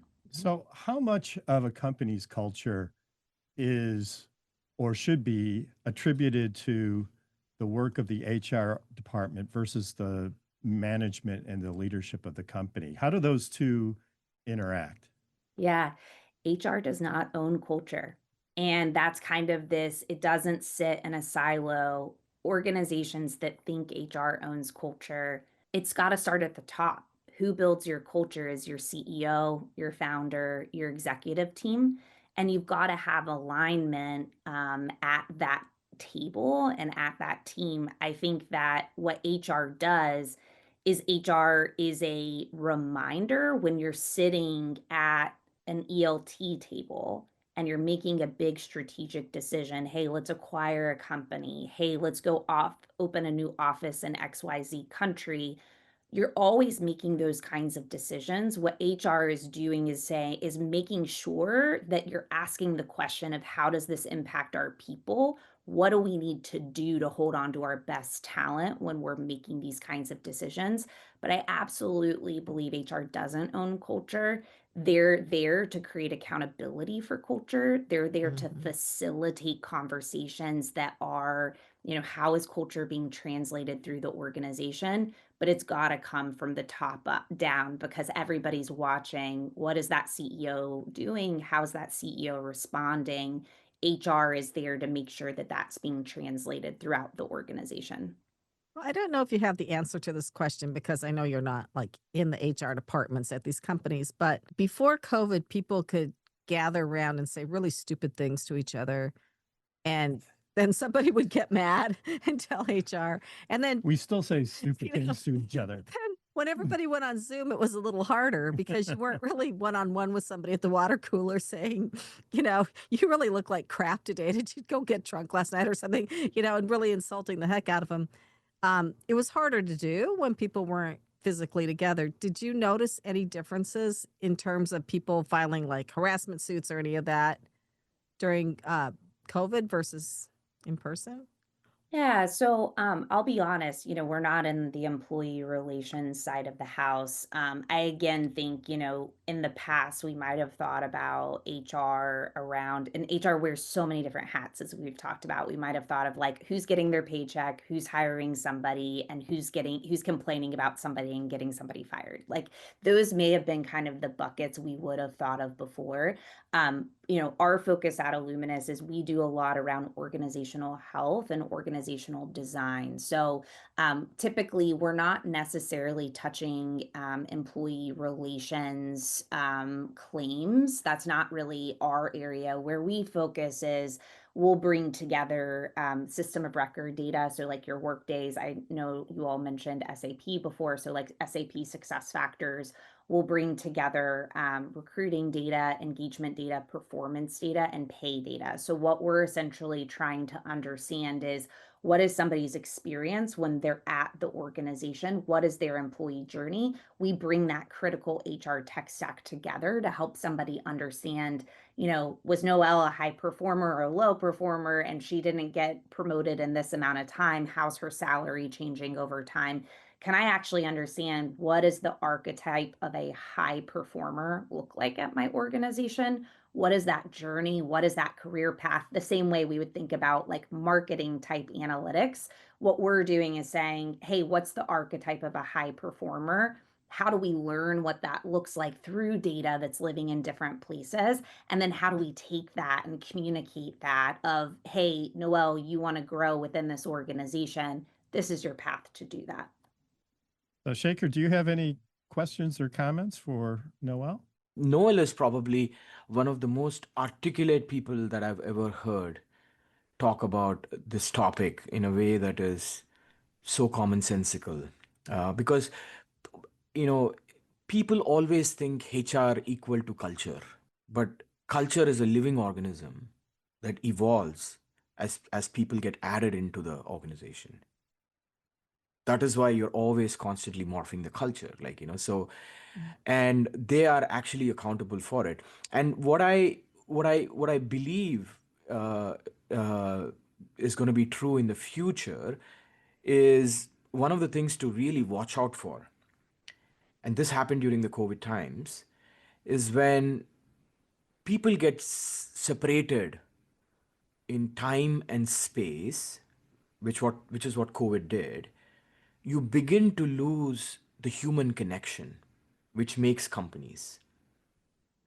And in the world of AI, where machines are going to begin to make decisions on your behalf and guide you in the process, you're going to have a similar thing come to life. And how do you protect yourself? So that, I think, is going to be the moral dilemma go forward. And I think one of the things I would love for Noelle to also start thinking about is how do you retain the cultural integrity, the community aspect of the businesses, the values that actually companies aspire for. How do you set the temperature of what those values are? Because a lot of these companies have values on the board and in the boardrooms and in the hallways, but they never live them, so they never, we actually stand by employees, but sorry, we're just letting go 10,000 people. I love that one. We want to be environmentally conscious, but sorry, we're going to start making things which are not good for environment. Okay, just pick your poison of what you want to really do stand against. And I think that the ability to not only hold people accountable in what I would call the physical world, now has to translate it into the digital realm, because Mhm. AI doesn't have heart, it has mind, Mm-hmm. and we all work with heart, because the mind rationalizes our decisions rather, right? So that I think that would be the kind of the unlock for the future. How do you retain that? And I think, like, what she's doing is amazing, because I've lived all these large companies. The problem is spot on. What she's going after is, like, really needed. Retaining the values of the company and all those things would be super critical and an ingredient for her journey as well, I feel. Absolutely. Agreed. So, Noelle, have you ever like delivered like bad news to a client or given them data that made them uncomfortable, or an insight that kind of disappointed them? How did you deal with that? And maybe you could give us a little teaser about a situation like that. Yeah, I mean, I think it's part, yeah, that's part of what we have to do. And to Shaker's point, I mean, for example, you're talking about how do we have these values and then lay people off? We're not saying you're never going to lay anybody off. Like, it's a tough environment, it's a tough economy. Companies are having to contract. You're going to have to do these things, but the way that you do them and the way that you execute them is super important, because it's also, that's your employer value proposition, that's your reputation, that's your brand in the market. Where if somebody had sometimes you have to let people go, but you can do it in a way that's compassionate and supports them as they're thinking about their next role.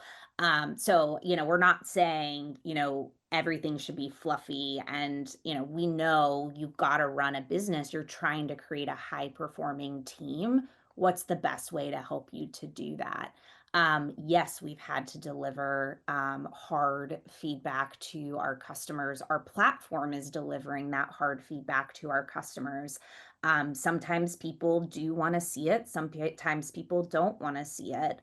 But integrity and what we set out to do was to show people the data that they may have had anecdotes for, and they may have been operating on anecdotes instead of data. And so we're going to show what we're seeing within their system. So but I also think, in terms of delivering hard news, I don't know one HR leader on the market or in the market that doesn't get bad news to them most days at this point. So I also know we're working with a very resilient bunch. Well, that's good to hear, and I couldn't agree more with how a company handles a downsizing is very important. And it's not only just for the people who are leaving, but the people who remain, right? Yeah. And Mhm. That's right. understanding that says a lot to the people who stay behind. Um, yeah. So Yeah, I so agree. so how can people get in touch with you, Noelle, and learn more about your company? Yeah, so check out, we're oftentimes posting what we're seeing in the market, best practices on how HR leaders are adopting AI on our LinkedIn page. Maybe you can put a link to us in the show notes. I joke sometimes that I need to have a spelling bee for people that can actually spell the name of our company, but it's going to be ILLOOMINUS.com. So you could subscribe to our newsletter if you're interested in, how we're incorporating AI into HR practices. We do have a community for HR leaders. If, you've got a friend in HR, they probably need help. And so check in on them, make sure they're doing okay. But also if you want to, share our community of resources with them, because we're oftentimes bringing folks together. Everybody's trying to figure this out right now. No one's doing it perfectly quite yet. So the more that we can bring people together to share those best practices and support each other, that's best. So Yeah, check out our website, check out LinkedIn. We'd love to chat with you. Great. Thank you. Passage to Profit with Richard and Elizabeth Gearhart. And now we were on to Curt, who has been waiting here patiently. Curt Moore is building a moat around your home title. So think of your home as a castle. Every person's home is their castle, and there's a moat around it so nobody can come and steal your home. So his company, Moat Title Security, uses legal innovations to freeze out fraud before it starts. This sounds pretty cool because I've always had title problems. Anytime we've done real estate, there seems to have been some weird title thing. So tell us, hi, Curt, tell us how you operate and what you do. Sure. Well, thanks again for having me. I really appreciate it. What Moat Title Security does and how it's designed is to use legal documents that we've built and copyrighted to place those in the public records to protect people from title fraud and from squatters. So we've built a what we call a notice of title freeze, which essentially works like a credit freeze. If you're familiar with that, it essentially will say, hey, look, my name's Curt Moore. I own this property. I don't have any intent of selling it or putting a mortgage on it or really doing anything to affect the title. So I'm just going to freeze my title. And I'm going to place that notice of title freeze in the public records and let the public know that that's my intent for my property going forward. If I want to transact, such as sell my property or take out a new mortgage or a second mortgage, I'm going to need to release this title freeze to allow that to happen. And if I don't do that, something gets recorded that happened against my will, and that is to be presumed fraudulent. So the intent of a notice of title freeze is twofold. One, it would deter a potential attack. If you think of someone considering attacking my personal property, they're going to research the public records and learn what they need to know to prepare that attack. And they're more than likely, if they're good at what they're doing when they're researching, they're going to bump into that notice of title freeze, and they're going to say, now, what's that? It kind of seems like this guy's paired and defensive of exactly what I'm trying to do. Probably they're going to move off and go attack somebody else. So the first line of defense is deterrent. If they do make an attack, our document is designed to provide valuable evidence to the courts of law to say, hey, look, exactly what I just said. I had no intent to sell my property. I had no intent to place a mortgage on my property. There's very clear instructions in that notice of title freeze for how those things could happen, and they didn't happen. And I'm claiming that this recording, this conveyance, is fraudulent, and it lines up with exactly what I've trying to prevent when I froze my title. So Curt, let me ask you just to interrupt here for a second. Sure. Is title fraud an issue? I mean, is this something that is prevalent?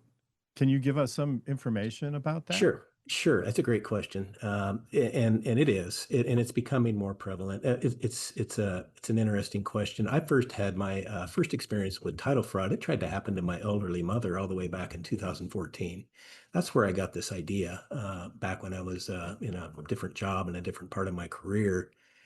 It is a thing, and it's unfortunate in this day and age that people would do things like this, but it is alive. It's not particularly difficult. It's not particularly complicated, and it's not particularly expensive to execute as a fraudster. So it is a thing, and currently you could really do one of three things. You could do nothing and just say, I hope that doesn't happen to me. And I think that's probably the vast majority of property owners are probably in that place. The second is in the last 5 or 10 years, people have began to monitor their title. There's many services out there that will monitor your title, keep an eye on your title, largely using AI. To see if something got recorded, and they'll give you an alert. Did you just intend to take out a mortgage on your property? And if they did, they'll say, yeah, that was me, or no, I don't know what that is. And it's a reactive notice that something may have happened that you need to be concerned about so you can take action. Our view is proactive. I think monitoring your title is better than doing nothing. But our view is let's just freeze it up in the public records and let the public know that we have no intent to change our title without first releasing that notice of title freeze. So to answer your question, it is a thing, and it's becoming more and more prevalent. If you have a chance to get to our website, we've got a news drop down has many, many examples of how it's happening and where it's happening. Okay, Kurt, but I'm just dying to know. So what happened to your mother? Can you tell us that whole story? Sure, yeah. So my mother, my father passed away probably 20 years, 25 years before my mom passed away. So she's living alone. She had some pretty difficult medical experiences. Was in the hospital for quite some period of time, some pretty dramatic surgeries and recoveries, and she's just getting older. She's getting more forgetful. But we got her out of the hospital, got her into her home. Like most people, they just want to go home, and she just really really wanted to go home. So we get her home.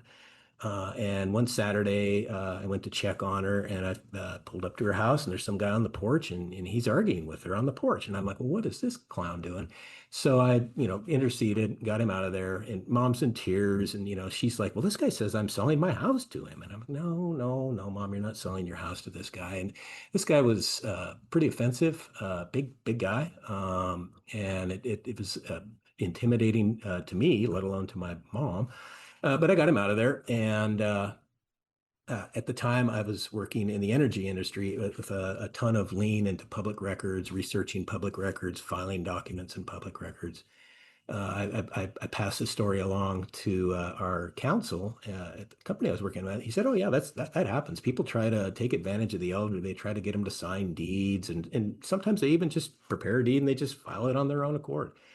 To quickly get through that long story, I was working in the county where my mom's property was located. I just alerted the clerks at the office there. I said, if someone comes in here trying to record a deed, and I gave him my mom's name in this property address, let me know. And sure enough, the guy showed up a few days later and tried to present a false deed, a fraudulent deed, and record that, and they stopped it. So that's 2014. Flash forward 11 years later, I believe the risk and the interactions of these types of things is only growing. It's back in those days, you really had to go to a clerk and recorder's office and present things in person. Now you can do it online. It's just making it easier for everyone to try to take these actions. So So wait, what that's the story. happened? What happened to the guy? Did they just let him go? They didn't try to. No, again, big guy, and he stomped off. He grabbed the papers and stomped off, and so we diverted the attack, but there was really nothing we could do to try to. So he went and did it to somebody else. Yeah, but don't people have title insurance? Doesn't that cover the situation? I mean, it's like we spend a fortune for title insurance if we're, with the mortgage and all that. That's a great question, and you have to be careful what type of insurance you're getting. When you close on a property and the title insurance.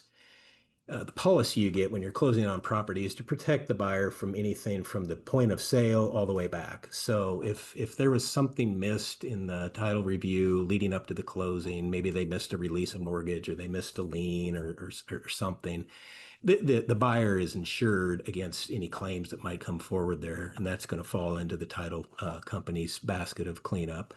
But generally speaking, it's not common to insure against risk going forward. So from the point of taking possession of the property forward, that is not a very common place to place insurance. I believe it's available. It's just not very common. But if you're going to rely on what I just described with my mom, her title policy when she purchased that property would have done nothing to cure this.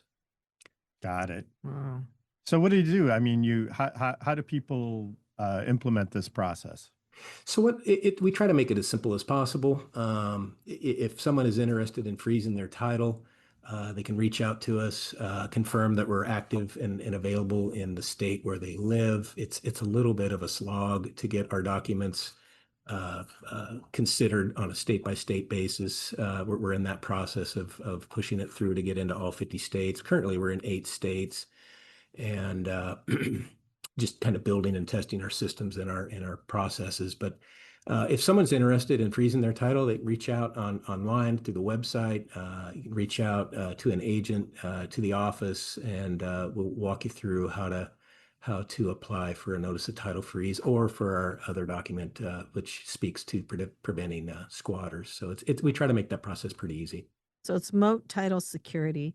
So do you have any success stories where somebody said, wow, somebody tried to steal my house and this stopped it?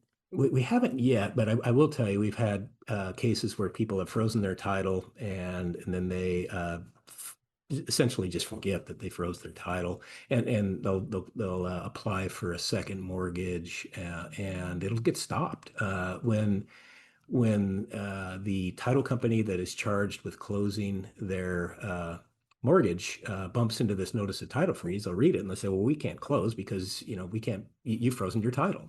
So you're going to need to release your title freeze before we can go forward with the closing. So that's very reassuring to us that it lives where it matters in the public records, and it's serving the purpose that it's intended to do, which is stop things from moving forward.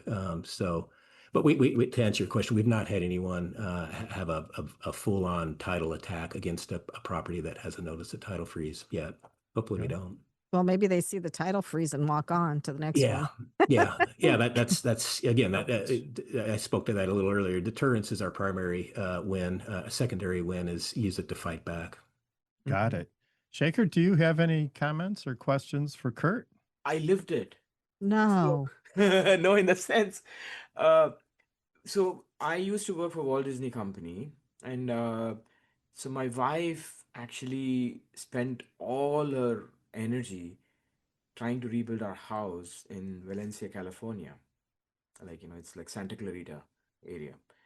And so then I had to move for my job, like when I started with Walmart.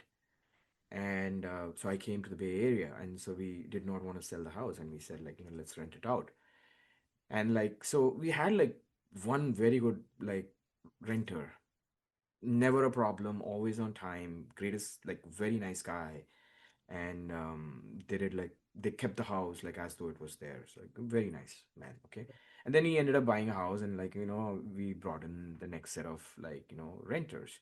And then COVID happens. Okay. And then people like, can just like make up things along the way saying, if I'm not like able to pay, you can basically just not pay, defer the payment. Okay. And so the tenant that I had like would literally not pay the rent, but she would keep buying cars.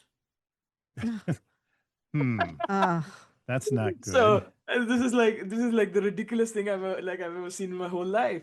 And then basically like, we're trying to get her off, like we're trying to evict her and all that stuff. It goes on and on and on and on. And then like luckily like, one of my friends said like, I know this amazing lawyer, Dennis Block. He's based in LA. And he said like, he's an eviction specialist. You should go talk to him. And so we went and talked to him, and he was able to like, get a notice, get her to evict. But boy, like, that whole experience of like, it was not so much that like someone encroached into your property. When you know that like my wife literally all the living daylights trying to actually build the house she wanted to live in. Right? All the care she put in, all the like she picked out every little like small detail in the house, and someone comes and squat. Jeez. Yeah. The only intention was to basically skirt the system. Yeah.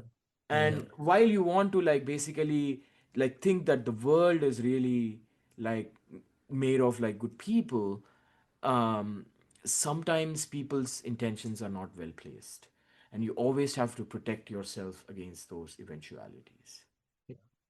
Yeah. So did you get them out? Did you? We got them out like, and like, so the obviously what the mistake they did, like, because we did not renew their lease and they did not pay us.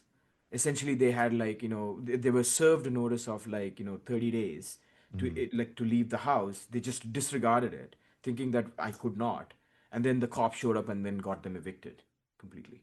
Oh, wow. Well, you were lucky, I guess, because I'm like super lucky. Yeah, I've heard lots of cases We've where heard they lots can't of do cases. anything. But there's something fundamental about property, houses, and people live in those, right? So, and so there's a lot of law around those situations, and it sounds to me like your title freeze is a great idea. Yeah, I think It's so a too. fantastic idea. And like, like, what are the odds that I would be on this podcast with you all?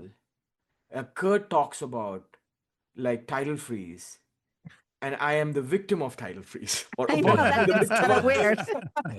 Yeah. No. So the angels are working in our favor. The I angels would are also say. working for me here. Yeah, it's interesting. I'll jump in here. Freezing your title is we believe the strongest, most proactive defense to someone attempting to harm the title to your house, steal the equity to your house, perhaps record a deed and then try to quickly resell your house and get a bunch of earnest money deposits. There's any number of ways they can do that. But the other product we offer is a notice of occupancy, and that speaks heavily to protecting what Shekar just described. What that document does is says, hey, look, and my wife and I have some rental properties, and we certainly use this. Look, I own this property. I'm worried about this type of fraud. Whether I occupy this property or not, there's just not going to be any tenant in this property. Full stop. And if anyone is ever found to be in the property, they have no right to be there because I'm saying that's not my intent for this property, and I'm making that a public record. And then we have what we call a little side ramp for that is if I do elect to have a tenant there, I will record a notice of property lease. It'll identify the one party that is allowed to be in that property as long as they live up to their property lease and the terms and conditions of that. But other than that, if anyone else ever shows up in the property, they're illegally, they've trespassed, and they're unauthorized occupants of my property. And speaking a little bit to what Shekar just went through, if someone shows up in your property and takes over, it's vacant property or a second home are good targets. If they just suddenly show up, your natural inclination is to call the authorities and say, "Hey, look, I own this property. Someone's in there. Get them out." The perpetrator is gonna spin that. When a police officer shows up or sheriff's deputy, they're there to investigate crime. And the perpetrator is going to spin that to, oh, no, Kurt said it would be fine if I live here. If I just do some handyman work, and he said we don't need a written lease. He says it's fine. Look, I got the keys. I got the garage door opener. Everything's good. They want to spin that quickly to a civil dispute between the two parties so the police can't take action. So we believe our notice of occupancy will unravel that story quickly because you can present that to the local authorities and say, look, I was worried about this. It's happening. The only way that party could have been in there is if I would have recorded a notice of property lease. And guess what? There is not one of those recorded. So they're in there. I'm claiming they're in there as squatters. Get them out. It's a new product. We don't have any experience with someone using a notice of occupancy and then having this happen, but we believe it'll definitely benefit a property owner for having that in place in the event that they do encounter a squatter. Well, thank you. And it really depends on the state as well. That's Like right. you're actually operating this, because it could be a pro renter and a pro owner depending on the state. That's And right. in that case, like, this is even more important, a protection to have. That's right. That's right. You're exactly right, Shekar. Spot on. There are states that are very pro property owner and will lean into property owner rights. And then there are states that are the opposite. They're more pro renters, and they'll give renters, even renters that don't have good evidence that they're a legitimate renter, they'll give them a lot of leeway to stay there. And the problem is, if someone does, and we've got any number of articles on our website, if someone does take over your property, number one, they're not going to be a good tenant. They're not going to take care of the place. They're not going to treat it nicely. They're going to tear it apart. So if it takes you 3 to 6 months to get them out, when you do get them out, your property is probably going to be very well damaged, and you've got a lot of repairs to do to get it fixed up. So we believe this is a pretty cost-effective way of A, preventing it, and B, defending it if it does come against you. I agree because there have been lots of reports of this kind of stuff in the news. So again, this is Curt Moore with Moat, M-O-A-T, Title Security. And thank you, Curt. And people You can bet. find your website by typing in Moat Title Security. Is that right? That's right. That's right. Okay, great. You're listening to The Passage to Profit Show with Richard and Elizabeth Gearhart. We'll be right back. I am a non-attorney spokesperson representing a team of lawyers who help people that have been injured or wronged. If you've been involved in a serious car, truck, or motorcycle accident or injured at work, you have rights, and you may be entitled to money for your suffering. Don't accept an offer you get from an insurance company until you talk to a lawyer. And we represent some of the best personal injury lawyers you can find. Tough lawyers that will fight to win your case. And they're so good they stake their reputation on it by only getting paid if you win. So if you've been in a serious car, truck, or motorcycle accident or hurt on the job, find out today for free what kind of compensation you may be entitled to. Call the legal helpline right now. 800-492-7014. 800-492-7014. 800-492-7014. That's 800-492-7014. It's Passage to Profit. Now it's time for Noah's Retrospective. Noah Fleischman is our producer here at Passage to Profit, and he just has a way of putting his best memories in perspective. Got my keys. I've always kept them in my left pocket ever since I was a kid. That's the one thing that hasn't changed since then. We still use our keys to lock up and get into our homes. At least most of us in the cities do. Oh, I know all about those computerized home systems where it's all face and voice recognition, but if something in that computer goes the wrong way, heaven forbid, you could be sleeping in the car for a couple of nights. That's if the car will let you back in. Keys are probably just as old as doors, and you don't have to reboot them. And with more traditional structures controlled on the internet nowadays, we'd better cherish it. I visited one of those modernized offices recently, and I stepped out to use the restroom. When I was just about done, I leaned over and looked around and realized there was no handle or button to, finish the job. So I quietly stepped out and asked the concierge, and she said, "Oh, no, there's no handle or button or anything. I'll just log in and flush it later." That was some restroom.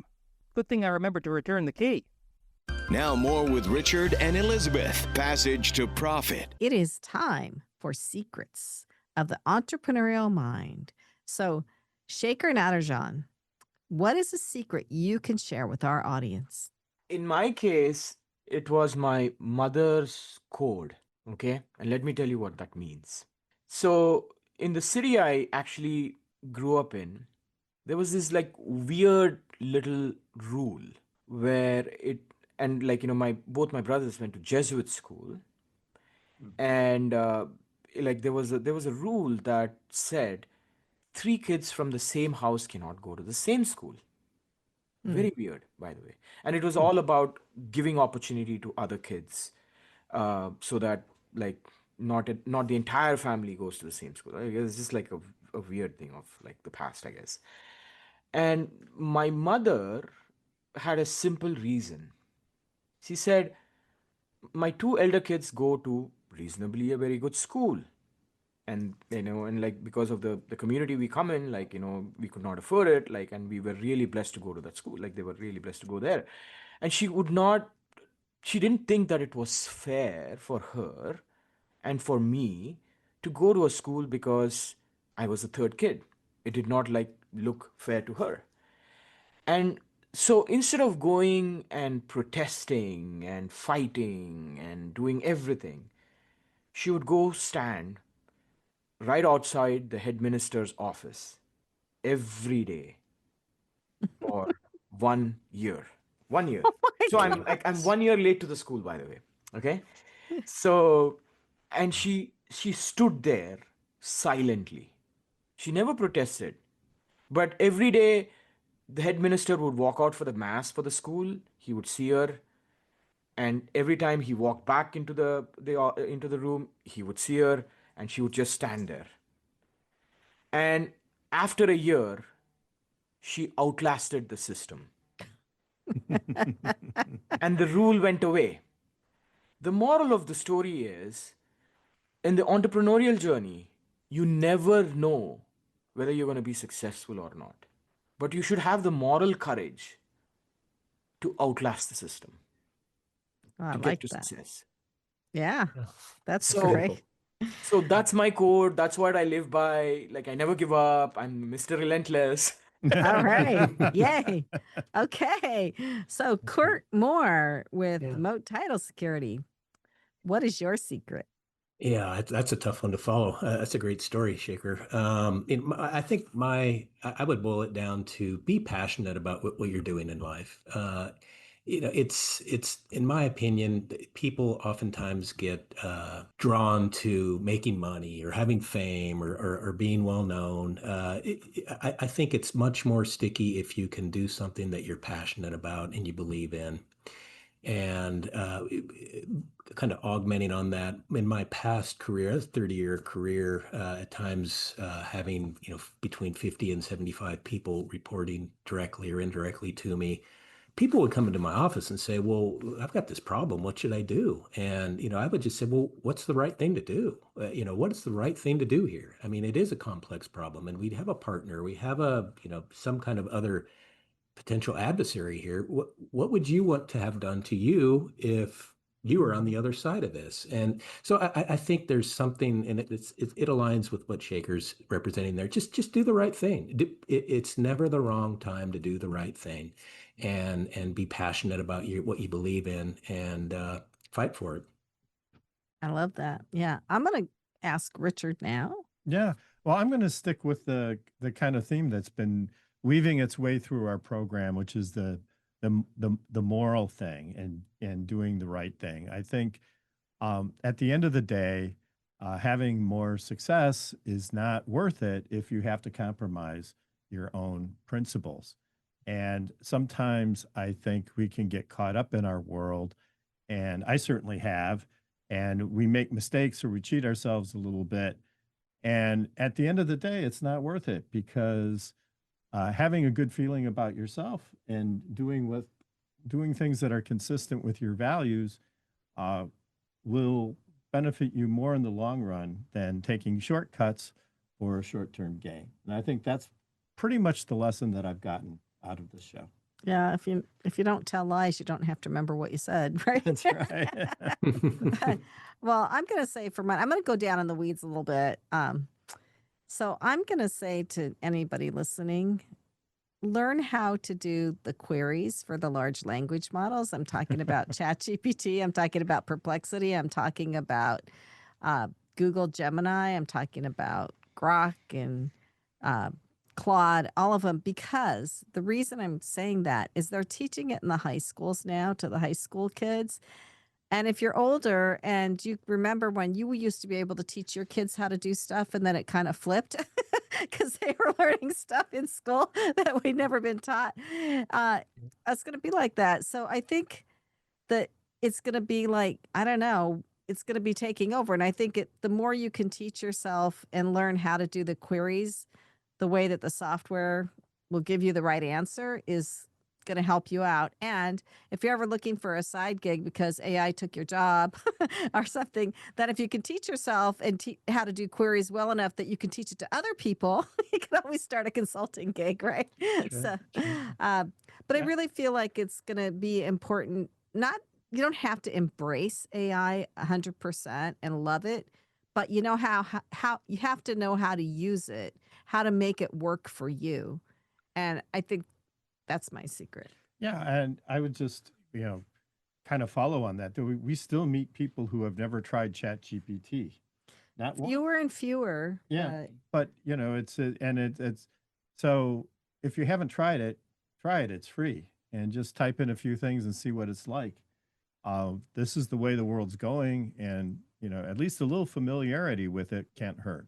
Passage to Profit is a nationally syndicated radio show appearing in 38 markets across the United States. In addition, Passage to Profit has also been recently selected by FeedSpot Podcasters Database as a top 10 entrepreneur interview podcast. Thank you to the P2P team, our producer Noah Fleischman, and our program coordinator Alicia Morrissey, our studio assistant Risikat Busari, and our social media powerhouse Carolina Tabares. Look for our podcast tomorrow anywhere you get your podcasts. Our podcast is ranked in the top 3% globally. You can also find us on Facebook, Instagram, X, and on our YouTube channel. And remember, while the information information on this program is believed to be correct. Never take a legal step without checking with your legal professional first. Gearhart Law is here for your patent, trademark, and copyright needs. You can find us at gearhartlaw.com and contact us for a free consultation. Take care, everybody. Thanks for listening, and we'll be back next week.